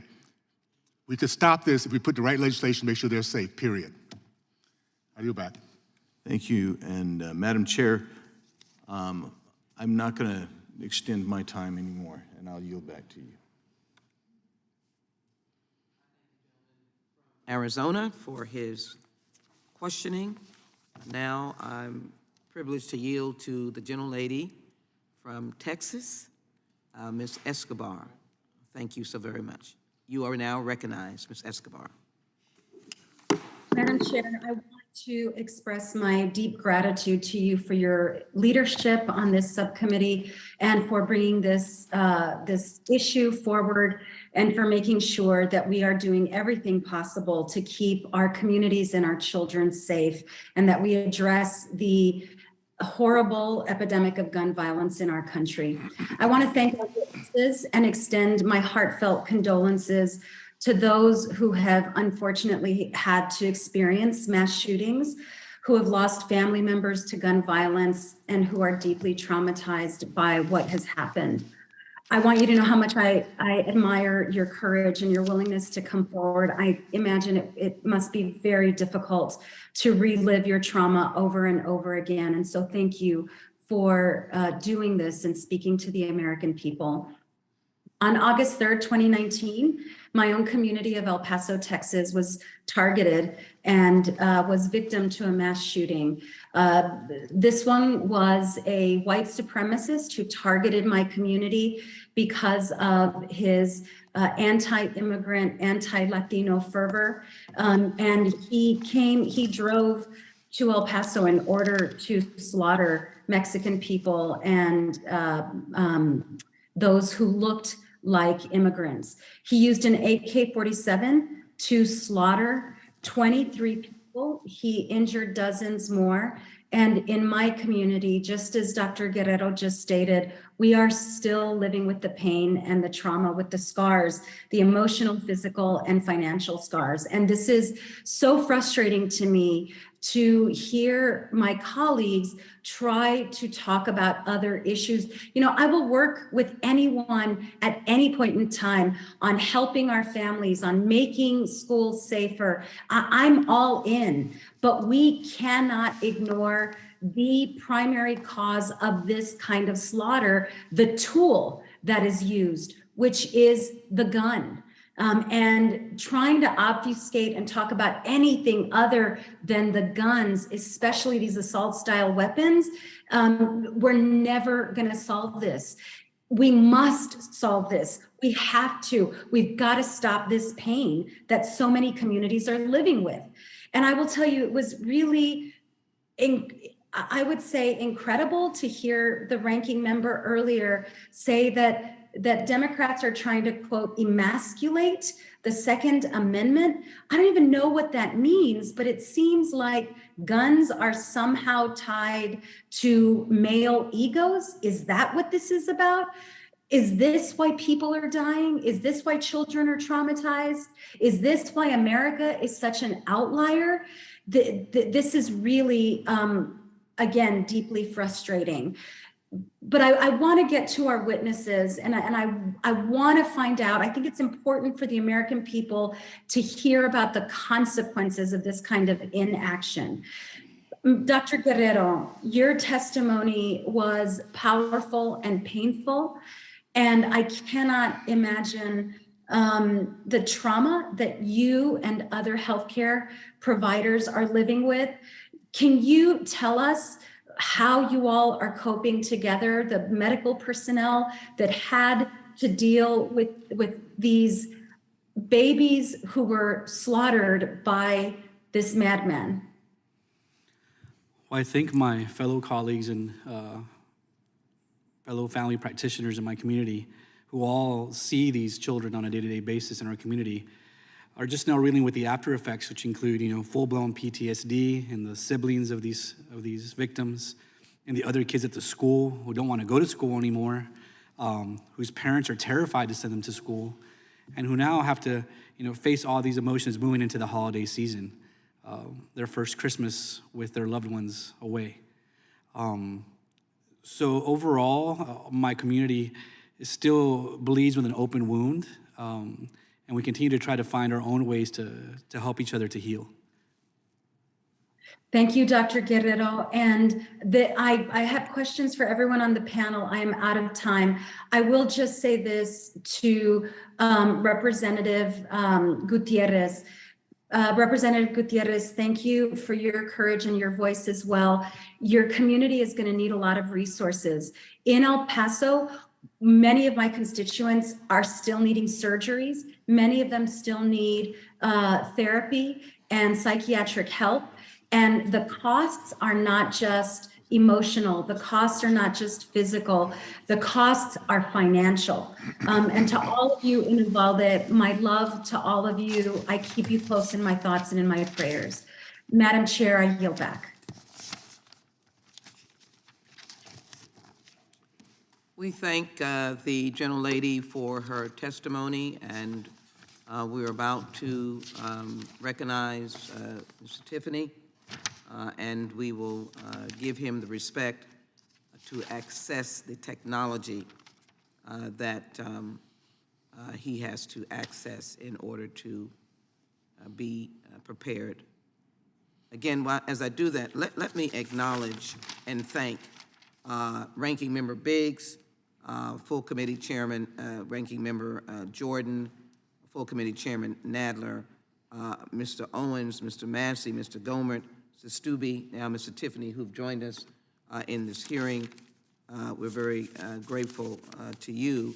And let me acknowledge the members who have joined us here, the Full Committee Chairman, Mr. Nadler, Ms. Demings, Ms. Macbeth, Ms. Scanlon, Ms. Dean, Ms. Escobar, who have joined us. Mr. Liu was here as well. I want to acknowledge and make sure that we have our gratitude expressed on the record for this very important hearing. We do want to acknowledge that Mr. Cicilline in the House led us on the assault weapons ban. I will have some closing remarks regarding this hearing to answer the questions of those who sacrificed to come here. We'll be happy to now yield to the ranking member of the subcommittee for unanimous consent. Thank you, Madam Chair. Thank you, Madam Chair. I referred to these two pieces earlier. One's from the CBS Chicago, dated December 5th, 2022. Chicago man shoots, wounds 2 of 3 suspects in carjacking. And then November 24th, 22, Newsweek.com, woman defends herself with concealed carry gun. I'd ask that they be entered into the record. While you're doing that, I have some additional documents, but I'm going to ask unanimous consent to enter into the record. the report of the DOJ Inspector General. I'll refer to that in a minute. On the next background check, and I'll refer to that in a minute. Am I recognizing Mr. Tiffany? There he is. Mr. Tiffany is here. Ms. Tiffany, it is now your time. I recognize you for 5 minutes. Thank you. Thank you very much, Madam Chair. I yield my time to Representative Massey from Kentucky, if he is there. I'm here, and I appreciate the gentleman from Wisconsin. Gentleman has yielded time to Mr. Massey. Mr. Massey, you're recognized. I want to thank my colleague, Mr. Burgess, for recommending actual solutions that could work. As he said, the debate on the Second Amendment will continue for as long as this country is a country, but we need to protect our kids now. Mr. Lott, are there school districts where teachers and staff can be armed? Can you talk about that, and what are the results there? How many victims have we seen in those school districts? Right. There are 20 states that that allow teachers and staff to carry. You have some states like Utah and New Hampshire where anybody with a concealed carry permit who's a teacher or staff member is allowed to carry. Most other states require a vote either by the school district board or by a decision by the principal of the school. And it varies a lot across it. Some states like Oklahoma and Ohio have had 40% of the school districts with it, and Texas is over 30%. But what you have is we've had a couple decades of experience with these things, and there is not, from 2000 on, despite many thousands of school districts having armed teachers and staff, there has not been one attack where anybody's been wounded or killed at any of these schools. And the other thing is, when you read the legislative debate, when these laws get passed, there's all these concerns. Well, the teacher will leave the gun, or the teacher will get upset and accidentally shoot somebody, or they'll shoot a bystander or something like that. You cannot find any of the mistakes that they're concerned about. I know of a couple accidental discharges where nobody's been hurt, basically, as a result of them. But nobody has been shot by a teacher. Nobody's gotten a hold of a teacher's gun and used it improperly, despite the concerns. So much of the debate about armed teachers, about things that might possibly go wrong, but we have thousands of schools and decades of experience to go and look to see whether or not those are likely outcomes or not. I thank you. And Mr. Tiffany, I know you joined us remotely. Mr. Burgess would like some time. I'll yield back to you, Mr. Tiffany. Thank you very much, and I yield to Burgess, to Representative Owens from Utah. Thank you, Mr. Tiffany. I just want to, first of all, highlight once again how much we appreciate you guys being here. This is a conversation we need to have. You are the faces, you are the feelings, the empathy that we have to make sure we take care of our kids. And if I can just highlight, let's separate the long-term conversation with what is immediate today. Every day we put our kids in a school system, our grandkids. We expect to be able to pick them up, that they're gonna be safe. That should never be a question. Our kids should never go to school wondering if they're gonna be safe or not. We can do that today. I just mentioned one of the bills. Think about this one. The school safety best practices. It's a database, a clearinghouse, where all the best practices throughout the country is put in one location, and schools, law enforcement agencies, institutions of higher learning, and public can access it. So everybody doesn't have to go through the same experience of getting to be the very best at protecting our kids. This was turned down by the Democratic Party. What are we trying to, I guess the question is, what are we trying to accomplish? Do we want to make sure we just focus on the Second Amendment, or do we want to take care of our kids first? Let's get them off the table. Let's make sure they're not being used as hostages. They should be not part of this. We should never have this conversation ever again. If we take care of, rule number one, take care of our kids. I want to ask also something that my friend Jack Barrow said earlier. I grew up in a time when respect was being taught in the household. Back in the segregated days when my community led the country in the growth of middle class, men matriculated from college, men committed to marriage, we had more women getting married, black women getting married than white women, because we respected that institution of marriage. Yes, if we want to get back to the core problem, let's make sure we're getting back to the family unit where these kids be raised right, where they understand discipline and respect. And if we start taking that off the table, guess what? Nothing we do here is going to change. Nothing. So I know that's kind of a spiritual thing that some people don't like to ever touch, But I'm going to tell you something, guys. This country is based on Judeo-Christian values. The reason we've been the greatest country in the history of mankind, the reason why I was able to be raised in a community I was raised in, a segregated community, and be so proud of this country, respect for my name and my family, because of that basic foundation, the 10 Commandments. So let's not take that off the table, because if we do, we're not going to win this battle. Meanwhile, let's focus on our children first, and then we can have this other debate about Second Amendments anytime you want to. But they should not be part of this equation. Thank you, Ms. Tiffany. I'll yield back.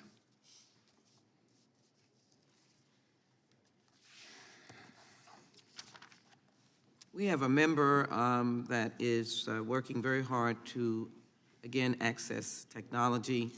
Ms. Bush. Ms. Bush of Missouri. Ms. Bush.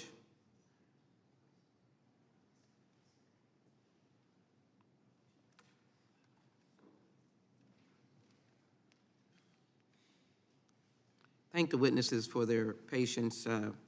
We are trying to be courteous. We appreciate the time that you've spent with us. This is very, very important to us. So if you just give us a moment, and I will close the hearing with some responses as the prerogative of the chair.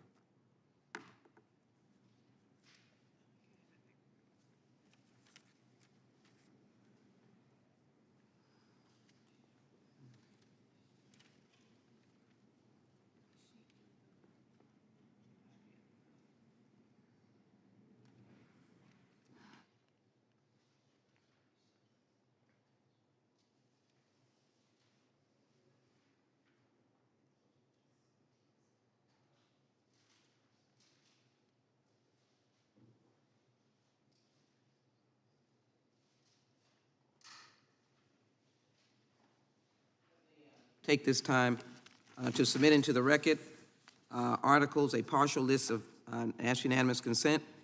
Without objection, a partial list of mass shootings in the United States in 2022, New York Times. Sandy Hook survivor 17 tells her story for the first time since the tragedy 10 years ago. I thought I was going to die. Washington Post, they hoped she was hiding in the Uvalde school. Instead, she was gone. In essence, she was dead. The Red City defund police problem. Large cities with Democratic mayors spend far more money on policing and hire far more police officers than large cities with Republican mayors. The Red State murder problem. I ask unanimous consent for all these articles to be submitted into the record without objection, so ordered.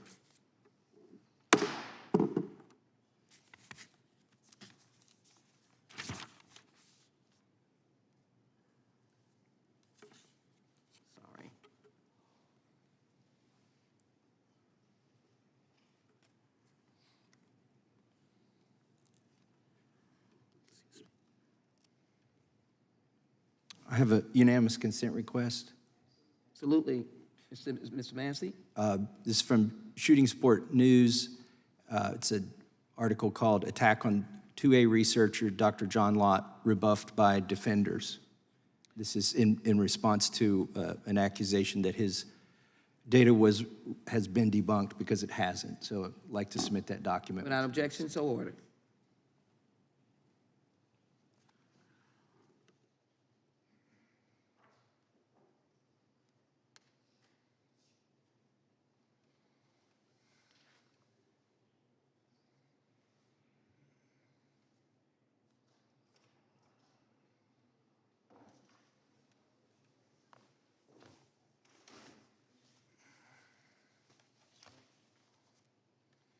Congressman Bush? Thank you. Congresswoman Bush? St. Louis, and I thank you, Chairwoman, Madam Chairwoman, for holding. We're ready to yield to you now for 5 minutes. Are you able to, can you hear me? Very well. Thank you so much for making the effort. Thank you. Yes, thank you so much for holding this hearing. St. Louis is all too familiar with the daily drumbeat of gun violence that claims lives and leaves loved ones with empty chairs. Like Newtown and Valde, everyone in our community has been traumatized in some way by gun violence, especially young people.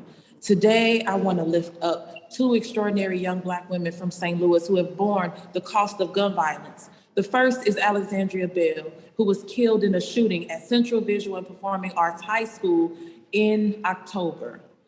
Alexandria was 15. She loved art. She was an energetic and gifted dancer. She was always smiling, and she was a ray of sunshine to everyone who knew her. The other young woman I want to uplift is Veronica Russell, a senior at CVPA. After this shooting, Veronica channeled her trauma and outrage into a brilliant letter detailing how Missouri's absurd gun laws are enabling more gun deaths. In that letter, she wrote that CVPA students are beyond hurt, beyond shocked, beyond traumatized. And she wrote that at CVPA, that sanctuary has been taken from us. It is devastating to think about the toll of gun violence in our country, especially on young people. Dr. Guerrera, as a medical provider who saw firsthand the consequences of the Uvalde shooting, what policies do you think are needed to address our students' mental health needs, whether they've survived the school shooting or just are terrified of of going to school because they believe that they may not come home? Well, first and foremost, I think that especially in the rural area like Uvalde is, accessibility, having the availability of those services for anyone that wants them. Could it be even like with dialing a number, how we have the national hotline now for suicide, something to that extent where someone can get the help they need without having to search for it. And also with somehow getting that help without having the stigma of reaching out for mental health on both ends of the problem. Thank you. Ms. Melchano, thank you for sharing your story. Can you tell us more about what going to school in Newtown has been like for you and your classmates since the Sandy Hook shooting? Newtown is an incredibly strong community. We're still fighting to this day. Recently, we've been pushing for an assault weapons ban. I, along with other members of Junior Newtown Action Alliance, we've been calling on Senator Schumer to push this bill up to the floor for a vote. It's something that's on Gen Z's priority list. We have been in the front lines of this issue for all we can remember. And we know that we're far from a perfect world and it's not realistic for every gun to be taken off of the streets, but that doesn't mean we can't do anything. And we just keep sitting here and watching all these shootings, and people are dying every day, and it's hard to watch Congress stand divided when the majority of Americans want change. Thank you, and thank you for sharing your story with us, and thank you for absolutely helping our country. Every life lost to gun violence, every moment spent in fear is both a moral failure and a policy failure. But the answer is not more incarceration. We're not going to prosecute our way out of this. That approach ends with Black and brown people being unfairly targeted.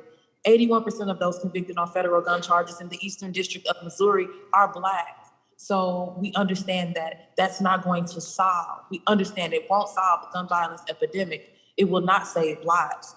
Ultimately, we need to adopt a public health approach. We need like we just heard, common sense reforms, like requiring universal background checks, raising the age, enacting the red flag laws, and banning assault weapons. And we need to defeat the NRA and its cronies who profit off of flooding our streets with guns. Unfortunately, right now, we are at the mercy of an anti-democratic, anti-Black filibuster in the Senate and shameless Republicans who fill their campaign coffers with NRA blood money.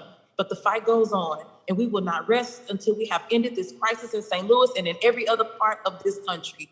Thank you, Madam Chair. And before I yield back, well, never mind. Thank you.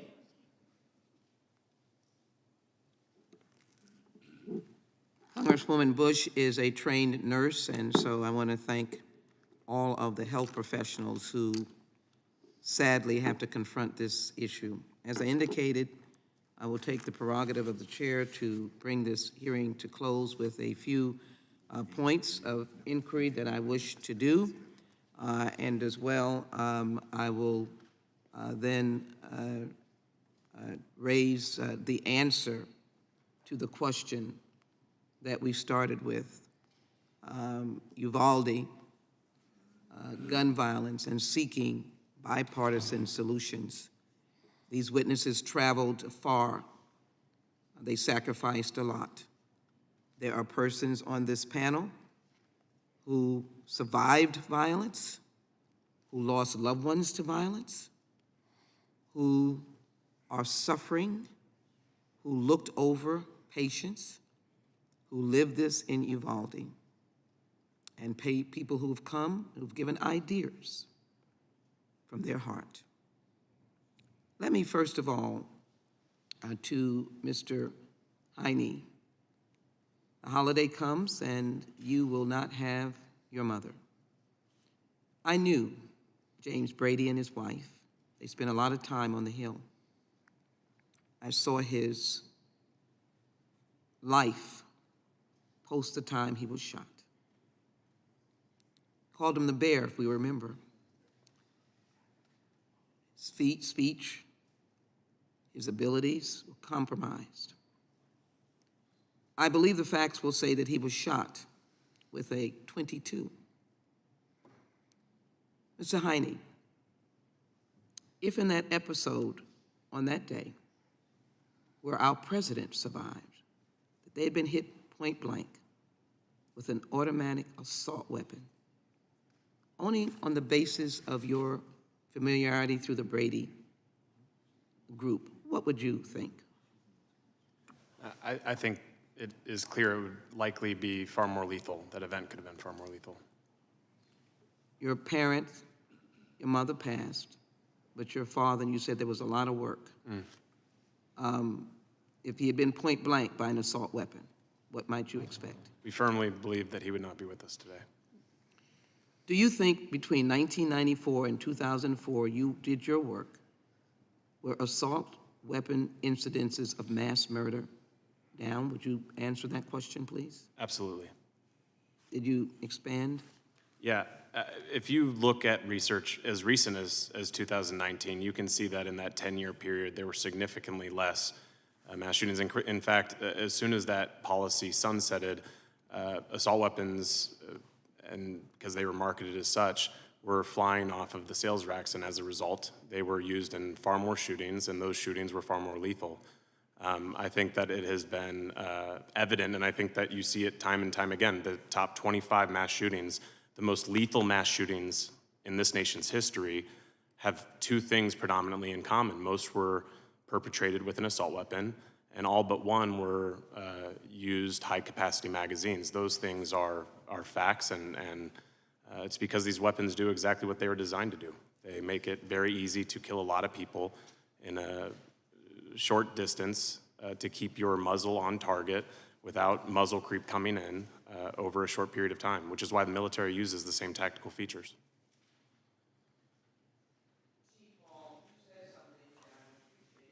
You're reminding us, and that is, you said something about law enforcement officers, and as you well know, I clarified that this is not a statement. The vast numbers of law enforcement officers today, yesterday, and tomorrow that are on the streets of America. But you said something about what you are supposed to do when shots are fired, and particularly if you might come upon a school, maybe a hospital, a church. What, Chief Hall, did you say about shots fired?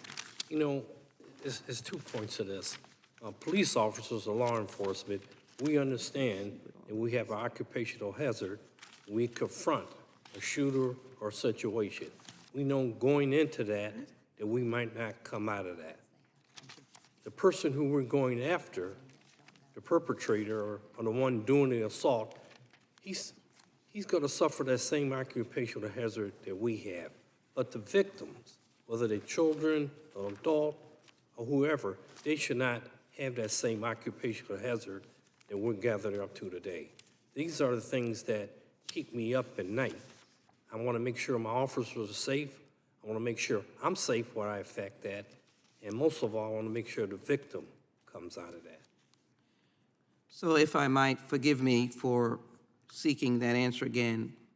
As you qualify and want to ensure that safety, shots fired, your officers do what? We go in and we neutralize that shooter. That is our number one concern. We want to stop it before it gets worse. Would that be 77 minutes before anyone moved? Absolutely not. We do not train that way. When we arrive, we assess and we go in. We're assessing it as we go in, and we utilize our trainer and the resources that we have on hand. We are trained. When we pull up, I have everything at my disposal to go in there and take care of that, whether I'm 2 officers or 20 officers. We want your officers to live, but we thank them for the sacrifice in that instance, if it occurs. But with the training under your jurisdiction, I can imagine that that perpetrator might be down. But 77 minutes, no action took place. Do you have a comment on that? I think I'll stick with my comments that the training that we utilize that's proven to be the most effective way is you don't treat an active shooter like a barricading gunman where you have conversation and de-escalation. You have an action that's occurring, and that action requires an immediate action right away to stop any further damage. Ms. Melchiano, you're here. I want everybody to know you are a high school student. Do you have friends where you engage sometimes in this conversation about what happened? You still live in that community. I think it's important to know that everyone still lives in fear to this day because of the little action we've taken. And going back to the solutions on this issue, I think coming from a high schooler's point of view, arming teachers sounds terrifying, and adding more guns to the equation is just accepting that we've failed. It's accepting that we've done nothing, and it's accepting that gun violence is just increasing by the year, and we can't just keep living like this. And DNA kits are not the answer to identify children. You can't even tell who they are because of the bullet wound. And assault weapons, like said before, are designed to kill the most amount of people in the smallest amount of time, and the fact that they're legally accessible to civilians is so wrong. And my friends still live in fear, I still live in fear, and it's time that we do something. Let me finish by faith. When I greeted you, I said, I hope there is hope. But I'm glad Tess is there right by you. And I thank your parents for being here. The holiday is coming. You live in Uvalde, where, as I see it, having been there more than one time, the pain is so deep. You made a point about coming together.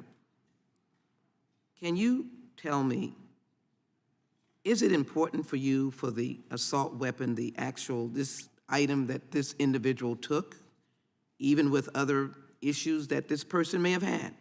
Is it important for this weapon of death to be banned? I believe it is.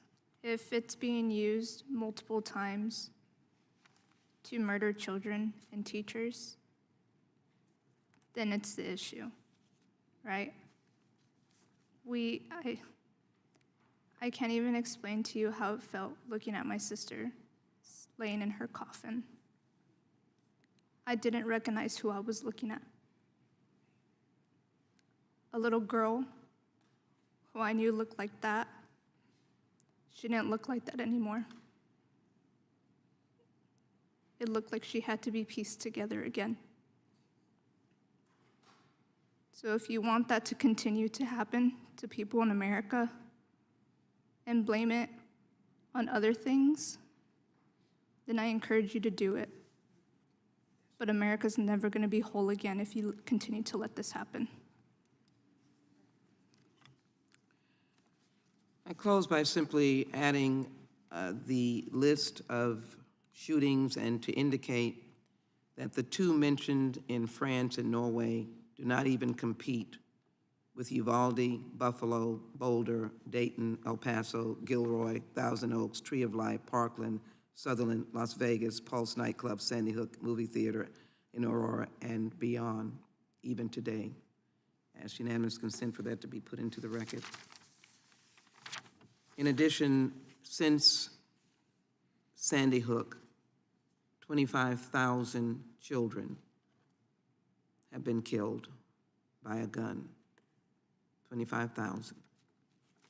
I don't think we can compare universal background checks and other aspects to how we would have closed that gap. What I will say is that to Mr. Brewer, I am open, as I have been as a member of this Congress, to the kind of supportive elements that will make our community better and whole. Nothing is mutually exclusive, but I ask you, and it's not a question, to as well consider that the weapon of death is an assault weapon, among others, and that if I am to yield into you, that prayer, as we respect each other's individualism, I know the Mata family prays. I know the first time I met Senator Gutierrez, I was in church, but we were praying because there were dead children and dead teachers in Uvalde. I left the church and went to a plaza and hugged crying 9-year-olds because they were familiar with blood being smeared to save their life or familiar with their playmates, not even their classmates, were dead. These families will go into the holiday, the precious holiday for Christians of Christmas, where the joys of children ring through the house. They will go into the holiday in that spirit. So I think the federal government is owing to the victims. We can't continue to talk about 25,000. We can't continue to see why the Kimberly Vaughn Storage Act has not been passed yet. She was the youngest who died in Santa Fe. Submit that bill into the record without objection. And we cannot not have answers. And I say this in the humblest manner that I can. I believe we should call for a federal investigation of the actions of law enforcement in Uvalde. I will work very hard. I know that there is work being done, but I do believe, as I've made it very clear, Chief Holt, I do not speak to the totality. I speak to the actions that occurred on that date. In addition, I think it is imperative that we have an assault weapons ban signed by the President of the United States, and we are still in session. And the question is, the other body can move on that. I believe that the great work of Congressman McBath, there should be a slight modification and ensure that red flag laws are federal laws and that there should be no opting out as the bill proceeded in the House. No one can tell me that it does not work. We have not passed universal background check, and I want to accede to the point of racism. It might disparately impact members of my community and the Latino community. But I would say to you, we'll fix that. But a universal background check saves lives. And I would offer to say, in the name of the souls at Mother Emanuel Church, if it had been adhered to with a waiting period, they might have lived. I'd much rather err on the side of saving a life and fight racism than to suggest that the universal background check is going to impact communities of color negatively. Since I don't think the number of 90% is discerning, there could not be that number if there were not Hispanics and African Americans. And the voice I heard this morning on the radio that said, "I'm sick and tired of gun violence," came from a person of color. So I'd like to see that. As I indicated, the Kimberly Vaughn gun storage bill, it's a simple thing before we leave. And then I'd like to acknowledge Dr. Guerrero and the fact that little children are still suffering from their injuries. I want to find and make sure, since in our particular state we have no expanded Medicaid, that we make sure that the medical costs through the municipalities and the public health systems can be addressed. The pain and hurt of families, whether it's physical or mental. This is what I'm putting on the table to ensure that this hearing answered the question that it started with. How can we, in a bipartisan manner, address the question of gun violence? Of course, I indicate, how can we not ban assault weapons? And thinking back to the hearing in September with Kimberly Rubio, the mother of Alexander Lexi Rubio, said, "I'm just a mom from a really small town who wants her little girl back." If she couldn't have that, she wanted the assault weapons ban. We cannot do that. We haven't even raised the age. This is, of course, the trying status of our position today. Leave not in despair, leave with hope. As I pause, does the ranking member care to share a moment? You're recognized. Thank you, Madam Chair, and I too thank all of the witnesses for being here. I learned something from each one of you, for sure. I get back to the same question, which is the actual premise if you're going to solve this question.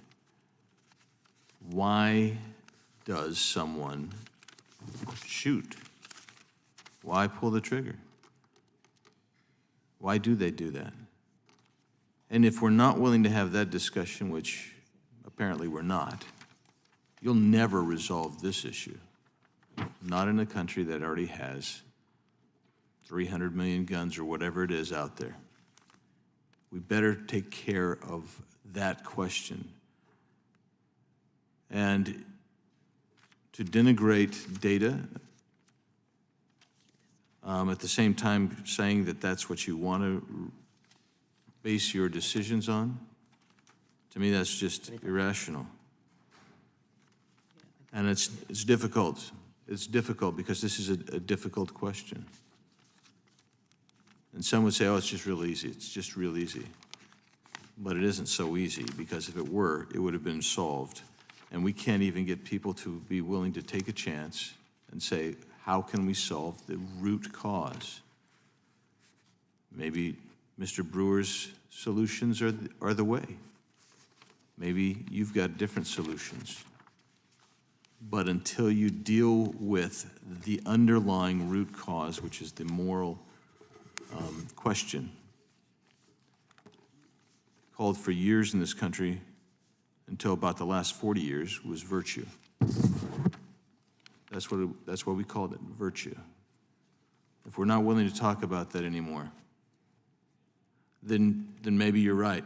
Maybe you have to, as Mr. Gomer had said, maybe you have to start just taking away rights because we can't handle them. We can't handle self-government. We can't handle self-choice. We can't handle it. I don't think that's the case. What I do think, however, is if we're going to solve this problem, you better not just ask who pulled the trigger and where the gun came from. You better start asking why the shooter pulled the trigger and why they chose the targets they chose. If you won't talk about those things, I'm sorry. I am convinced that we won't ever get to the bottom of this problem. I think Mr. Owens, his legislation that he put forward was a rational attempt to solve the problems that y'all were talking about, that we've been talking about. He couldn't get that thing to move here. That's unfortunate. But I think we're going to be back here talking about this again and again. I hope it's not because we've had another horrific and tragic incident like Uvalde. With that, Madam Chair, there's more to say, but I will yield. Mr. Ranking Member, I just want to say to you, as I hopefully just solidify why we're here, is that I extend my hand to you. My remarks said that I am a person of faith, as I know many members who express it publicly, others do not, maybe. That is their privilege in this nation. But as I do this, I say to you, as I consider Mr. Brewer's words as sincere, to cure some of those elements, I've given you a list for this Congress, this administration, to ban the assault weapons, to make the laws that are red flag federal laws, to pass a legitimate storage bill, and to ensure that these broken people have the kind of care that they need. From Sandy Hook to Uvalde and in between.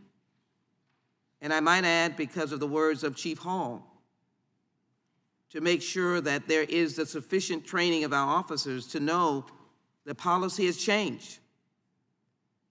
When you hear shooting, you go in, you isolate the killer. And that's why I've called for a federal investigation, so the nation never experiences 77 minutes ever again. I conclude now. County 911. There's somebody banging at my school at the rear parking lot. I'm in the tree. I'm near the funeral home in the back. Are you in? There's somebody banging at my school, obviously a child's voice. It concludes by saying, I'm so scared.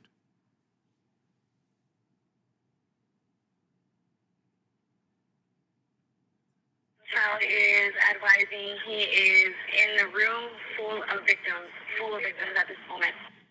The child is advising, as he is calling, he is in a room full of victims. And he is with victims at this moment.